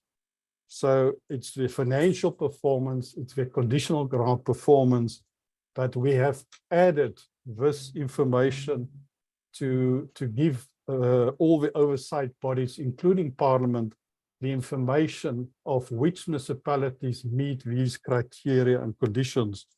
So, Chairperson, I can certainly make that available to the Secretariat if you so wish. Chairperson, as far as the underspending is concerned, please make before I forget. I'll certainly do that, Chairperson, because I think it's important information for the committee, not only the State of Local Government report, not only this quarterly section 71, but the information on municipalities in distress and in financial crisis. Chairperson, if you ask us on the performance of municipalities and why they struggle to spend their grants, the number on average, and if we now look at the equitable shares at 83.7 billion and grants 48.7, the annual amount that we normally identified as potential underspending is in the vicinity of about 4 billion rand. But Chair, we've got a very specific process that we then go through with municipalities. And again, it's step by step articulated in our budget circulars, Chair. And I also think I should share that with the committee. Chair, as far as the interventions process is concerned, the National Treasury has commissioned a study in 2017 to determine the effectiveness of the intervention process. Chair, of the 119 interventions throughout a four-year period, the study revealed that one was successful. And the conclusion of the study is that national government and provincial government and municipalities have not implemented our own legislation appropriately. So what the Treasury has done is we have reconsidered the whole intervention framework. We've done roadshows with the two deputy ministers of finance and COCTA throughout the country. We've had engagement with all provinces, all MSCs of finance, all MSCs of COCTA, and then gone through a process to educate and capacitate how the intervention should be done going forward. So, Honourable Chair, we've also gone to the point where we've identified the 43 municipalities in crisis and the recommended mode of intervention. So, Chair, this one, we have certainly done a lot of work. We're not claiming that it's perfect, but at least we're starting to invoke the right provisions of the Constitution linked to the correct provisions of the Municipal Finance Management Act. Chairperson, as far as those 8 or 6 priority areas, they are still relevant. And we have what we call a Municipal Financial Management Improvement Program, wherein we invest quite substantially in, and this is to conform to Section 154 of the Constitution, Chair, to provide support. And that support is in the form of guidelines, circulars, training sessions, capacitation sessions. So, Chair, that's quite extensive. But to make sure that the municipalities understood the changes in the annual division of revenue bill, once approved by Parliament, we have provincial roadshows and we have engagement with the sector departments to take them through all the changes in the legislation to help them to make the implementation of that much more meaningful, and also to assist, for instance, in the infrastructure space. We use the MISA agency in COCTA to help municipalities on the infrastructure side, and our own teams also is involved. So, Chairperson, I'm almost at the end of my input. As far as the overall debt of the municipalities, what the consumers owe municipalities, Chairperson, we publish that results religiously as part of the Section 71 process. The number is 289.8 billion. And one of the honourable members have raised the issue that national government, provincial government owe municipalities. Chair, we are fully aware of that. The amount is about 23 billion rand. And equally, the same way we put pressure on municipalities to honour their commitments, similar process happens at the national provincial level. The Director General of the Treasury have issued letters, not once, not twice, on a number of occasions to these departments to say you need to respect the law, you need to respect the fact that there's somebody else that you've provided a service for that needs to be compensated. Chairperson, I think that is the part where I can stop for now. except the bylaw enforcement. That is critical. In the municipal case, once a bylaw is adopted by council, it's got the status of law. And what we've observed, Chair, is that municipalities sometimes is a bit reluctant to enforce their own bylaws, and that certainly requires a broader intervention between National Treasury, COCTA, and SALGA. Chair, perhaps that's where I can stop, except Wendy, if I've missed something. Thank you. Thanks. Can I then hand over to Kholi? Kholi, maybe if you can ask you to deal with the underspending or assisting provinces to deal with the underspending on conditional grants, and maybe also just indicate in your benchmarking exercise what you do to ensure that there's better alignment between provincial budgets and municipal budgets as well. I think it's important information to the committee. Thanks.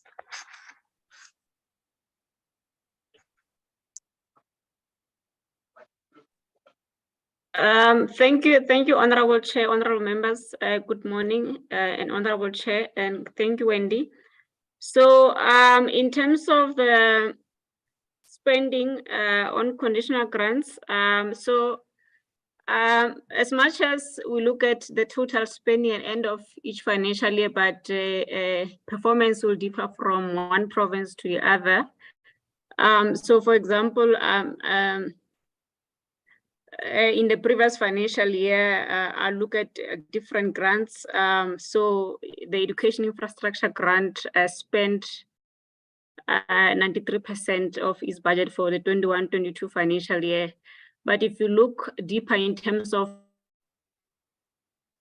performance of each province, 3 provinces that underspent, for example, by more than each underspending by more than 200 million. And one of them, that 200 million was in addition to some funds taken from it through the Section 18 that Wendy spoke about of the stopping and reallocation.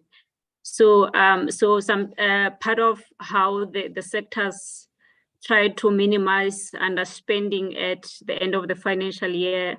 So they will stop from the province that is not performing, in particular, especially the infrastructure grants, and give to the provinces that are able to absorb that funds and spend it before the end of the financial year. But generally, if you look at the provincial roads maintenance grant, it's a grant that generally performs well. Last year, they spent 97.7% of their budget. So in our view, they've spent well. So the grant that did not necessarily do so much well is the health facility revitalization grant within health. And it was a surprise because in the year of COVID, they did exceptionally well. They were able to, their turnaround times in terms of delivery was much quicker. So in this regard, we're hoping that the sector would have learned something from the lessons from when they were put in those temporary beds to ensure that they, moving forward, they kind of use that particular skill or the learnings to other infrastructure projects. So the other grant that also tends to have stopping and reallocation is the Human Settlement Development Grant, as well, as we know, is for providing housing. So last year it also spent 96.6. But for this financial year, which is ending end of this month, we're expecting that for most, if not all of this grant, we're expecting a better performance because when we compared what the province spent end of December 2022 and end of December 2021, so there's been a bit of improvement. In December 2021, they had spent at the time less than 60%. But if you look this year, on average, if you look at the spending on infrastructure in provinces, they had spent 62.5%. So in our view, we expect that there will be a little bit of improvement in that regard. And generally, the delays around procurement, most of the time is around procurement, and also those construction mafias that tends to go on sites and stop the work on sites. So in terms of alignment of those budgeted municipal years, so I think that one it's a big problem, particularly if, for example, funds are provided to the local government in the last quarter of the financial year. So if it's a transfer, for example, in the human settlement one, so it means then the houses that are gonna be built by the municipalities in their last 3 months from, let's say, from April to June, are not necessarily accounted for by provinces in their financial year of, let's say, 22-23. So I think it's a big problem, and is something that I don't think we're winning on it. So I think that alignment, in our view, it's a big problem. We're not getting right. Thank you, Honorable Chair. Ukhali, can you maybe also just indicate what you do in the budget process and the budget benchmarking process, and to get alignment between provincial and municipal spending? Thanks.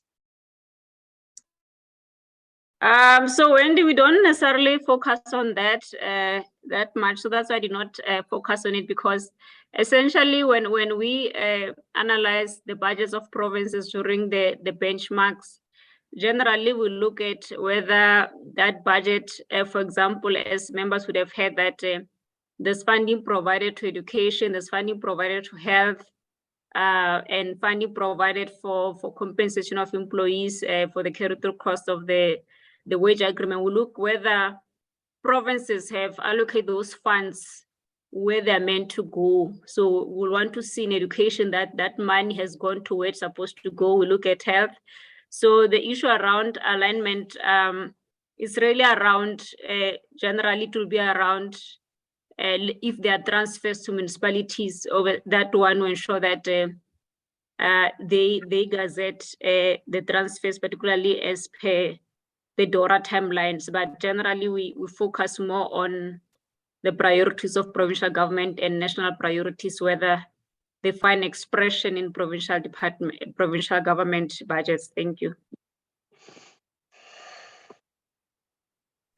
Thank you.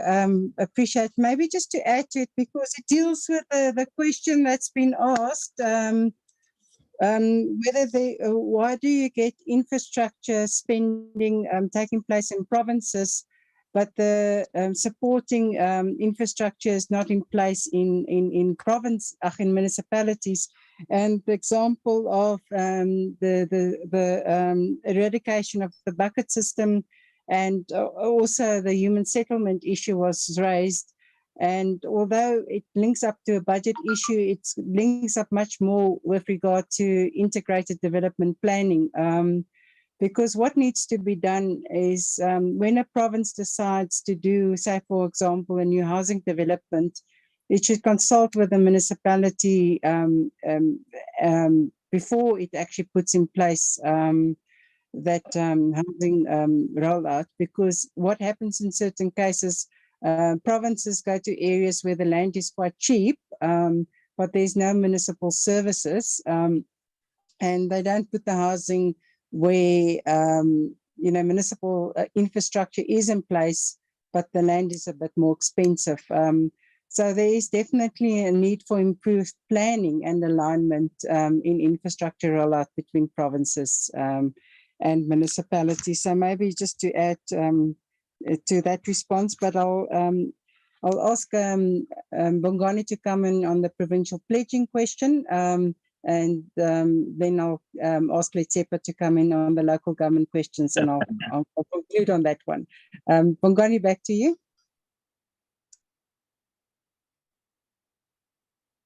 Okay, thanks, Wendy, and thanks again, Honorable Chair and honorable members and colleagues.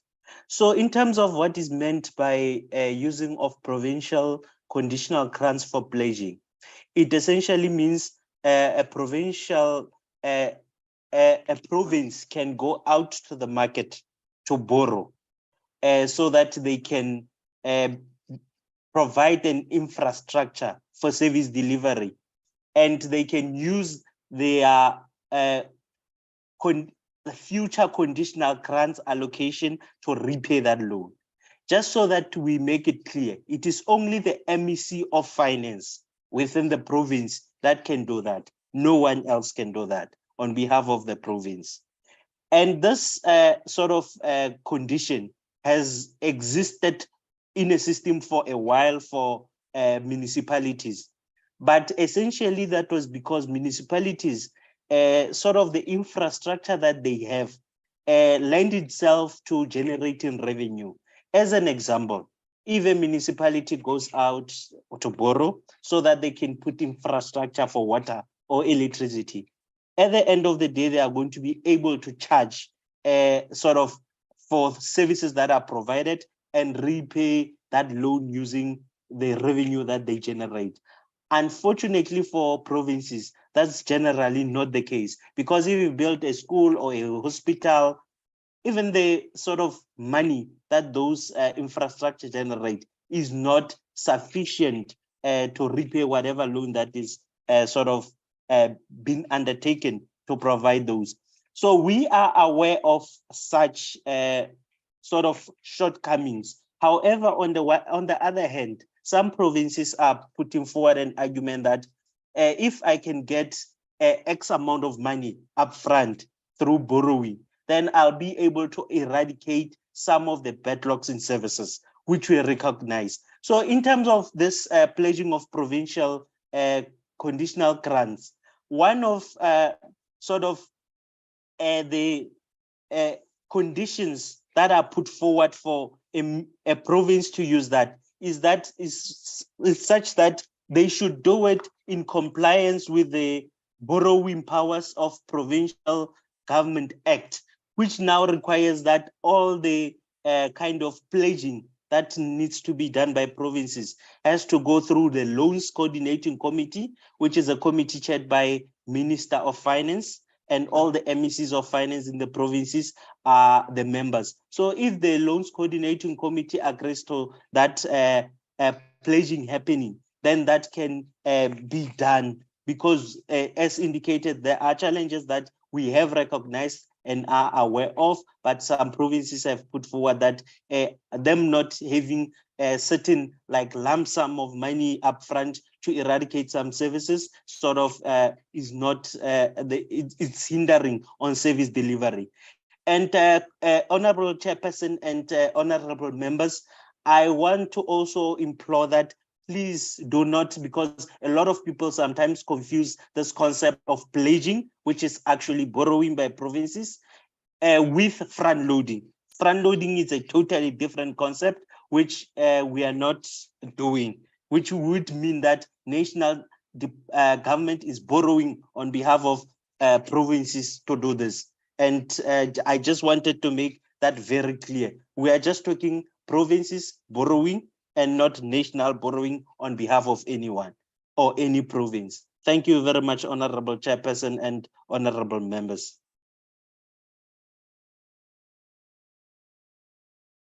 Thank you. Can I then ask Dr. Pakis to come in with these 3 questions? Thank you. Yeah, thanks very much, Wendy, and good morning again, honorable members.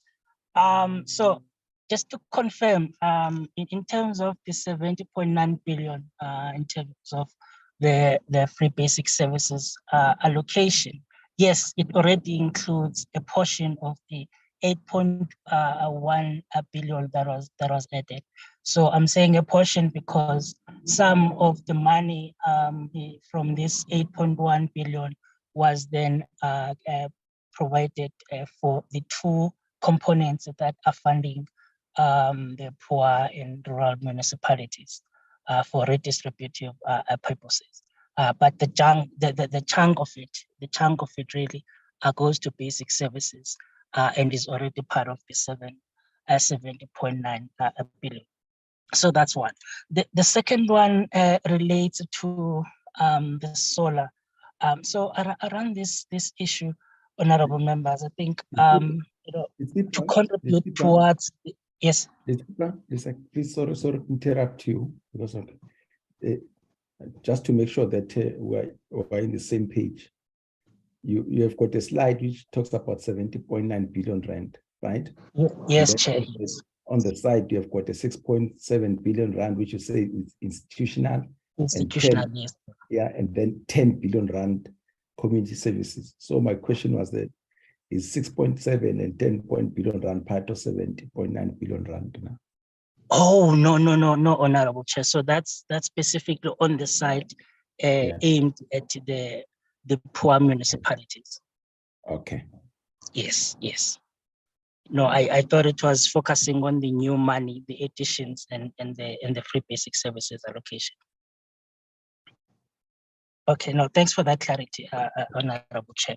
And then as it relates to the second question around the solar panels and how that is being provided for, I think as common municipalities, I think from this next financial year, we'll begin to fund these and other alternative energy sources, really.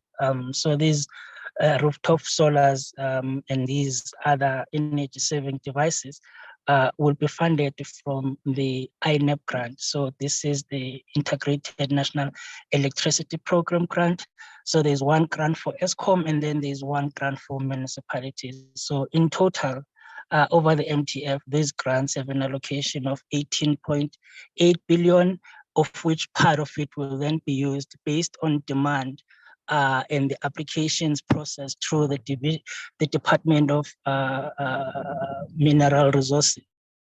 Then these will then be funded. At this point, we don't know how many will be funded and made available, as this is going to be dependent on the demand and the supply side factors. But definitely, it's something that has been responded to.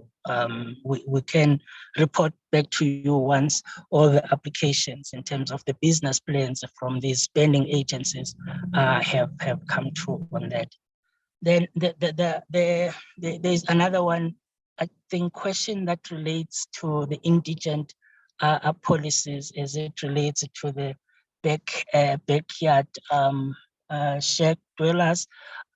So that one, honorable member, so the National Department of Cooperative Governance has the policy around that, which guides municipalities when they prepare their own indigent policies. So it's covered in the indigent policies in terms of the exclusion and on all. And I do know that it's something that is currently being looked at, both from the operational side of things, which would be then how those are funded from the equitable share, but also from the conditional grant side in terms of how then does government spend on those to better the lives of our households at that level. So this is something that is being looked at with the aim of ensuring that there's an equitable distribution and a look at for those households living in those conditions. But from our side, from the formula itself, there's no discrimination in terms of where people stay. It really looks at all the poor households as reported by States SA. So regardless of where they stay. But we can take these conversations to our forums with the Department of Cooperative Governance in terms of how they aim in terms of providing guidance to municipalities on that.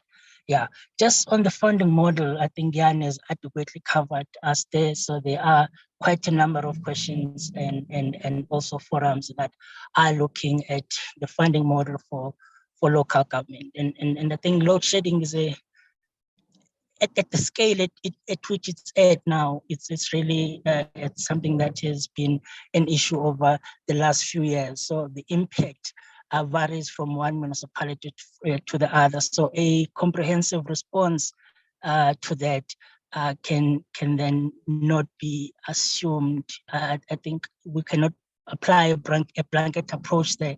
So it's important that we continue to find the data that's going to help us inform decisions around how we then really look at the funding model.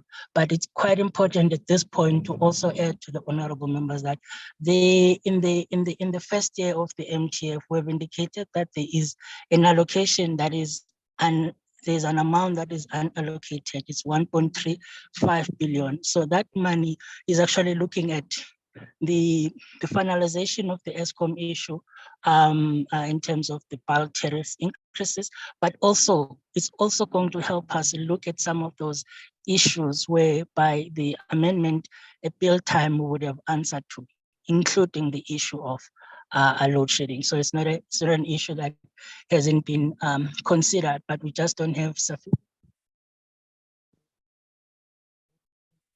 in the system. As Jan has, through his circular, provided, I think, guidance in terms of how the municipality should be dealing with this, but we're also gathering information so that we're also able to see, if possible, that we can be able to assist municipalities in the short term. Thanks very much, Wendy. I think that covers the 3.5 questions. Thanks. Thank you so much. And I've got 5 questions, and then we're done with the questions asked. Hopefully we didn't leave anything out. With regard to the recommendations by the FFC, hopefully I'm answering this question correctly, and if not, please advise and I'll retry again. Every year that FFC makes recommendations that relate to the division of revenue, and what that means, we look at the recommendations, see how we need to change, for example, the allocations in terms of how we fund certain things. We look at changes needed to conditional grants. We look at changes needed to equitable shares, and the recommendations by the FFC. We then process the applications together with the national departments concerned. We also consult SALGA, for example. So we do broad consultations that informs then the recommendations that national government then makes with regard to the recommendations by the FFC. Some of the recommendations are quite broad in a policy nature. And what we then do is we implement some of the recommendations in a phased way. Some of the recommendations that the FFC makes require quite a bit of work from our side. So when we respond to the recommendations, we firstly indicate whether we support the recommendation or we do not support the recommendation, and we'll provide the reasons. But in the majority of cases, we do support the recommendations by the FFC, and we then determine the best way that we can actually implement it. It goes through the budget process.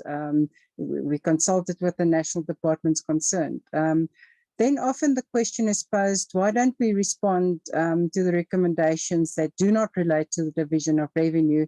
And the issue is that those recommendations do not relate directly to the responsibilities of National Treasury. It relates to policy matters that lies outside the mandate of National Treasury. But what the National Treasury does is the Minister of Finance takes those recommendations, we identify them, and we refer them to the relevant national sector department for them to directly respond to the FFC.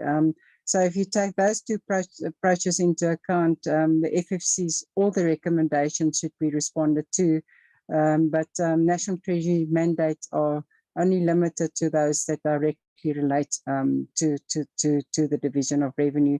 That is how the legislation is crafted, and that is what our responsibility is. But like I do say, we do take it further to try to assist the FFC to deal with the other recommendations as well. With regard to how do we decide if something is funded through an equitable share or through a conditional grant, and explain the differences. What the Constitution basically says, Section 229, if I remember correctly, it says that local government and provinces are entitled to an equitable share to provide basic services and perform the functions allocated to them. So when you look at the equitable share, the majority of large functions that's allocated to provinces and municipalities are funded what we call through the unconditional equitable share, because in terms of the constitution, they're entitled to that funding. So what you would see, if you look at the provincial equitable share formula, the two major components or the largest two components in the provincial equitable share is funding health and education. So we then look at the provincial responsibility to provide those services, and the majority of that is then funded through the provincial equitable share. But the Constitution also says that additional funding can be provided through conditional grants, with conditions or without conditions, but all our conditional grants have got conditions to actually further supplement and support provinces and municipalities as well. So if you look at the local government equitable share, again, municipalities fund water, electricity, sanitation, example, to the non-poor households through tariffs that they charge for those services. So the local government equitable share then funds the free basic services component to poor households. It also got other components that specifically support poorer municipalities that do not really, able to get much property rates to fund their general services, for example. So there's those additional complements. So what you will find is that when we've got conditional grants, it generally funds very important national priorities where we want to ensure that those priorities are provided because it makes a difference to the life of people, and it's very important that those be monitored. For example, a good example of that would be the school nutrition program, where it is essential that poor learners are provided with the necessary meals per day so that they can be concentrating in class and you can get good educational outcomes. But as those programs mature and the processes are put in place, for example, in provinces to do that, the question then gets posed, when is it appropriate then to take that grant, for example, and incorporate it in the provincial equitable share, because that direct monitoring and oversight is not needed anymore. So those are the type of decisions when you make, when is something an equitable share, when is something a conditional grant. And then the other type of conditional grant that you get, and that is the majority of actually conditional grants that you get in the system, is largely infrastructure related, that supports the rollout of infrastructure. So what is quite important there is, particularly with regard to infrastructure grants, there are two types. And the primary type is what we call direct conditional grants.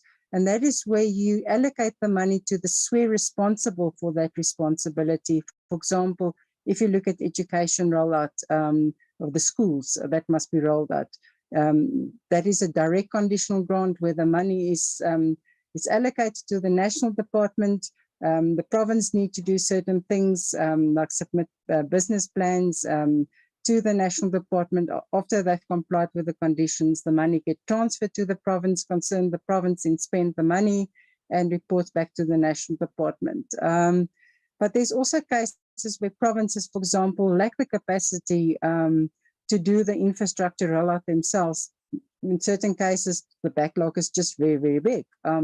For example, and then we create what we call an indirect grant, and that is where a national department, despite it not being responsible for the provision of infrastructure of educational schools, it does it on behalf of the province, but it does it in collaboration with the province. Again, over time, what you would see as the schools backlogs are dealt with, over time, you would want to see that money going into the direct conditional grant. But often it takes much longer than what we really prefer, because in a lot of cases, infrastructure rollout is a very difficult business. You also get a situation where the national department actually builds quite good capabilities, where they can often roll out the infrastructure at a cheaper cost than what the province or municipality can do. So in the end, when you convert those type of grants from indirect to direct, so you could see the review that we're undertaking is quite difficult work, quite complex work. We're going to have to ask quite a lot of intrusive questions, because in the end of the day, what we really would want is a conditional grant system that really results in the maximum optimal service delivery outcome while respecting, as far as we can, also the constitutional mandates assigned to provinces and municipalities. So we are doing it in collaboration also with the national departments that's got very specific views. We're doing it in collaboration with the provinces. We're doing it in collaboration with municipalities that's often got very opposing or different views on how matters should be tackled. So what we want to do is take all those opinions together, analyze it, digest it, and really come to the best solution, and then make the changes to the conditional grant system. And those we will be presenting to the committee as the work unfolds. Chairperson, the questions that you've asked, what are the differences between an equitable share? When do you fund something through an equitable share? When do you fund something through a direct conditional grant? When do you fund something through an indirect conditional grant? Is very, very, very pertinent questions that we will need to deal with when we actually undertake this review. Thank you very much for that question. And then what is the main message that we would like to communicate with this division of revenue? And I think it will be applicable to all the division of revenue bills that we're really trying to put in place, and really what informs our decision-making process. And why do we have an annual division of revenue? Why do we allocate monies to provinces and municipalities? And the real reason is what we want to ensure, and particularly given the additional injections that we gave to provinces and municipalities this year, it's very pertinent. What we want to ensure is the continued provision of basic services by provinces and municipalities to their communities.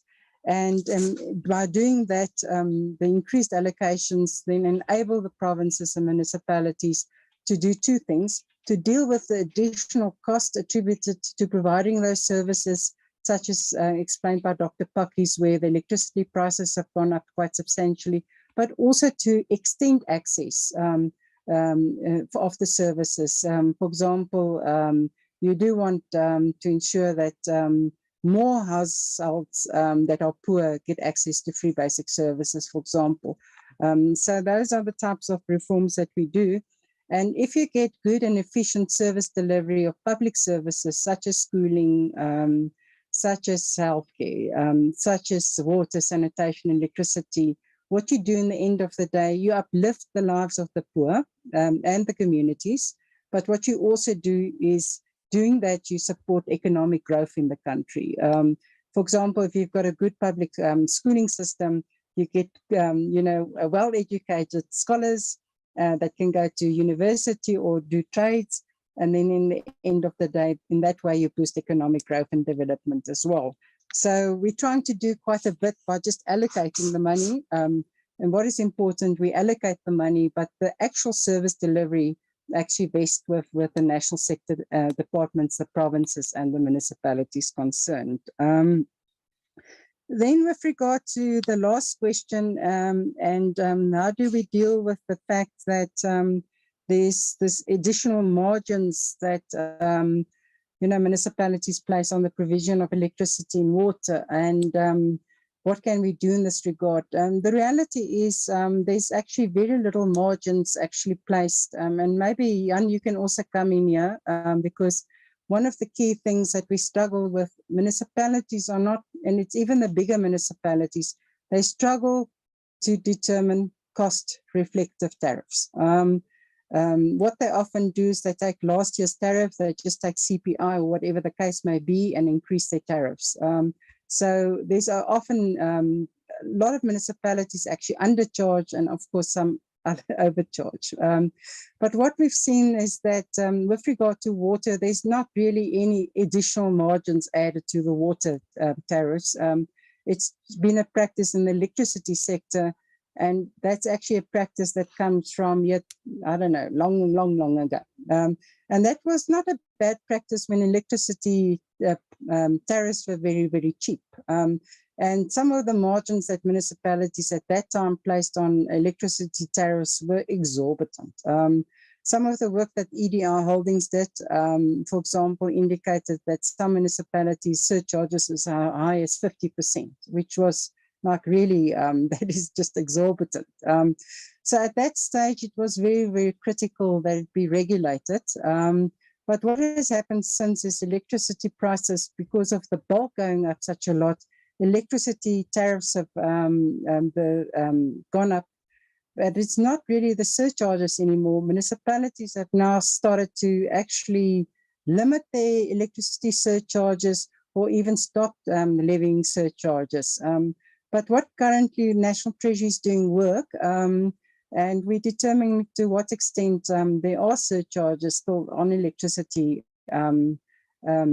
tariffs, and if necessary, we will regulate it. But I mean, if a surcharge is in the region of plus minus 5%, that is most, and I'm preempting the outcomes of the work. But for example, say we determine it should be no more than 5%, we can regulate it. We've got the regulatory tools to do it.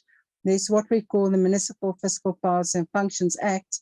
And in that act, there's also provision made for the regulation of surcharges on municipal services. But Jan, if you can maybe just come in on what work you're doing to support municipalities with appropriate municipal tariff setting. Thanks. Thanks, Honourable Chair. Thanks, Wendy. So, Chairperson, the first thing we advocating as National Treasury that a municipality must run its business like a business. So there's 4 tariff services: electricity, water, waste, and refuse removal. And it's important that you understand the full cost of running that service. So we've done extensive guidelines, prepared extensive guidelines and tools. We spend enormous amount of time, Chairperson, to train municipalities. And every year when we assess their budgets, this is a focus area. So again, we guide them and say, try to minimize your increases relative to inflation.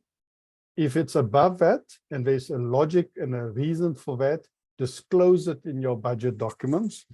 So the long and short is, Chair, we've also, as part of the MSCOA reform, which is a standard classification system, we have set up the accounts so that we can, with the information that municipalities report to us, Chair, firstly, know now what they do with the equitable share. Chair, you'll recall historically the committee asked us, what is municipalities doing with the equitable share? We couldn't answer that question. Now we're in a position and we're going through a process, Chair, to clean up the information so that if Parliament allocate 100 Rand for the equitable share, then we, where we sit as National Treasury, should be able to draw a report and say the 100 Rand was used for this purpose. So, Chair, that process is unfolding very fast, and hopefully soon we will be in a position to say that whatever the equitable share is allocated and approved by Parliament, that we can account to the cent of what it's been used. Secondly, that we determine the full cost of the 4 tariff services and then systematically take municipalities through a journey where they actually recoup the cost. So if you pay 120 Rand for a service, that you're in a position to recoup the 20 Rand. We are mindful, Chair, that there's the poorest of the poor that cannot afford this, hence the provision and what the equitable share is meant to be.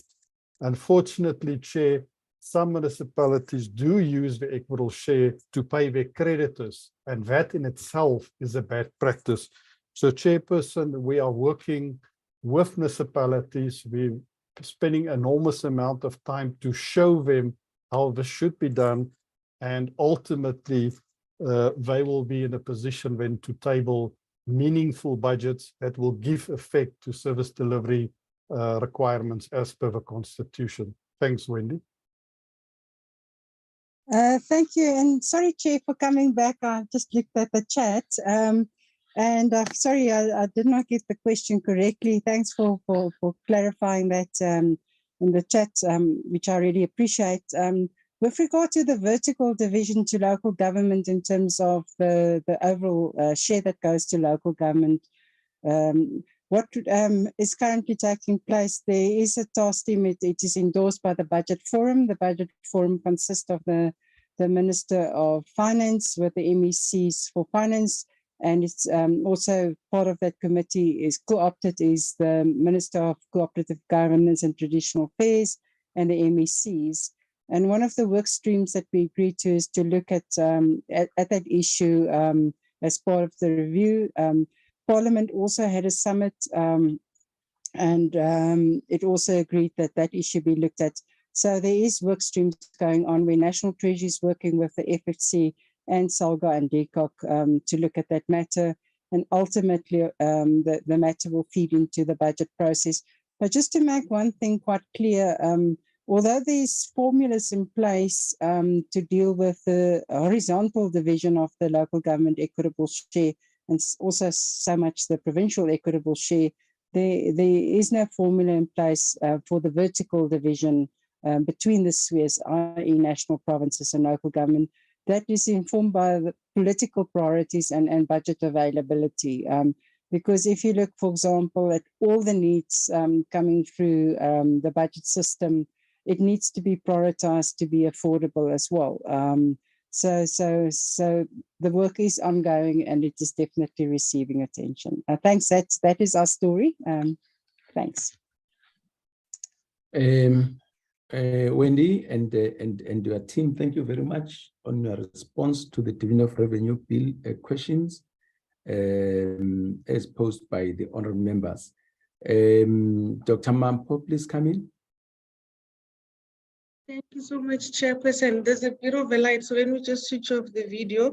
So, Chairperson, I think the critical thing is to get the post office to present the turnaround strategy to the committee. I mean, they presented it to us, and the elements that are part of the strategy are such that it requires a much smaller post office than what we have now. And unfortunately, if you require a smaller post office, then it means you might have to forgo some of the employees that work there. But I think it's only fair that they are given an opportunity to provide the strategy that they're planning to implement. Chairperson, I completely agree with you in terms of the market or the valuation of the assets and the focusing on how the communities in those areas are going to benefit from this.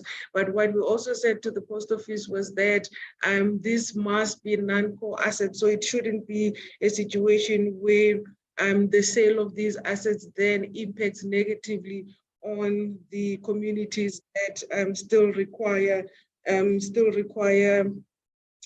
services of the post office. And I mean, in terms of SAA, I'm just going to ask Ravesh to deal with it. But I think, Chair, what we're going to have to do is that when we get that independent assessment of the value of these assets, we'll definitely work with the post office just to ensure that the state is not taken for a ride in terms of these assets. And just one comment then on the conditions for these entities. I think what is key is trying to make sure that these entities don't come back to the fiscus, or we don't have a situation where they come back after 3 years saying that they were unable to implement some of these turnaround plans. So we will definitely make sure that we enforce these conditions, and it is appreciated that the committee does support us in including these conditions to the different allocations. Thanks, Chair. I'm Ravesh on SAA. Okay, thanks, Honorable Chair, and thanks, Dr. Madisa. I think just on SAA, Chair, we 100% agree with you and the Honorable Committee in terms of just understanding what the SEP deal or transaction will entail. Hence the conditions that Dr. Madisa has outlined to the committee, because we would want to review that sale to understand exactly that there will be no further fiscal obligations. We also want to understand, from Takatso, what funding that they will be providing and what are the terms and conditions, but importantly as well that the funding we are providing to SAA, the 1 billion that we're providing as well, is to ensure that the guarantees, which I think currently stands at about 340 million rand, and which there's a facility of 1.5 billion, is also cancelled. So we just want to ensure that for the fiscus, for the National Revenue Fund, that there's no further fiscal obligations, because as you know, historically, we have provided around about 50 billion to SAA, and that this, SEP deal will be independently, verified, and also by, by the National Treasury, but to also ensure that there are no loopholes that we may find that could come back to mean that the fiscus has to further bail out SAA. But Chair, thank you.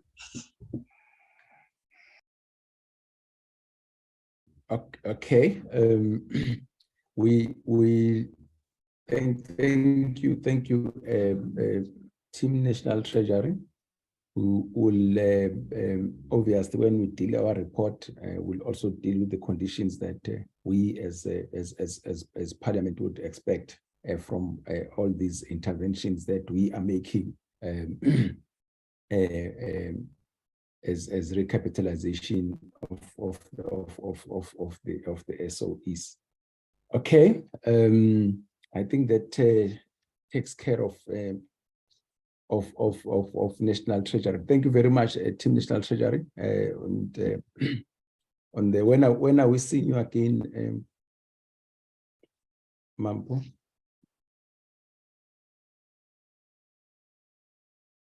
Chairperson, I think it's the 13th or the 14th of March, but I'll be seeing you very soon. Okay, that's fine. And it has to be physical now, Dr. Mampo, physical. You see, you hear the other members are missing you. So let's we'll talk to that. Where were you yesterday when we met with the minister? Sorry, Chair, that one was above my pay grade. Okay, but thank you very much, colleagues. Darren, I think our next agenda item is the approval of minutes, which were sent to us. Let me see which dates are we looking at.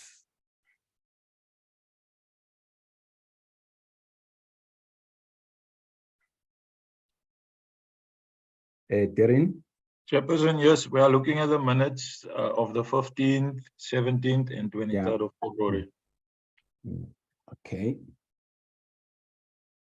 Honorable members, can I place before you the minutes of the 15th of Feb for approval? Do I have a mover and a seconder? Matafa moves, Chair. Mlenzana, second, Chairperson. Thank you, honorable members. The minutes of the 15th of Feb duly adopted. The minutes of the 17th of Feb. Mlenzana moves. Honorable Murray, second. Honorable Murray, second. Good day, Honorable Murray. Thank you, sir. The minutes of the 17th of Feb are duly adopted. Minutes of the 23rd, honorable members. Kaiso moves. Honorable Kaiso moves for the adoption of the minutes of the 23rd, seconder. Matafa seconds. Honorable Matafa seconds. The minutes of the 23rd of Feb are duly adopted. Thank you, honorable members. Any announcements, Darren? Chairperson, our next meeting will be next week, the 7th of March, where the FFC will be briefing the committee on the 2023 Division of Revenue Bill, as well as the 2023 Second Adjustments Appropriation Bill. Thank you, Chairperson. Thank you so much, Darren. All members, this takes us to the end of the meeting, and thank you very much. Speedy recovery,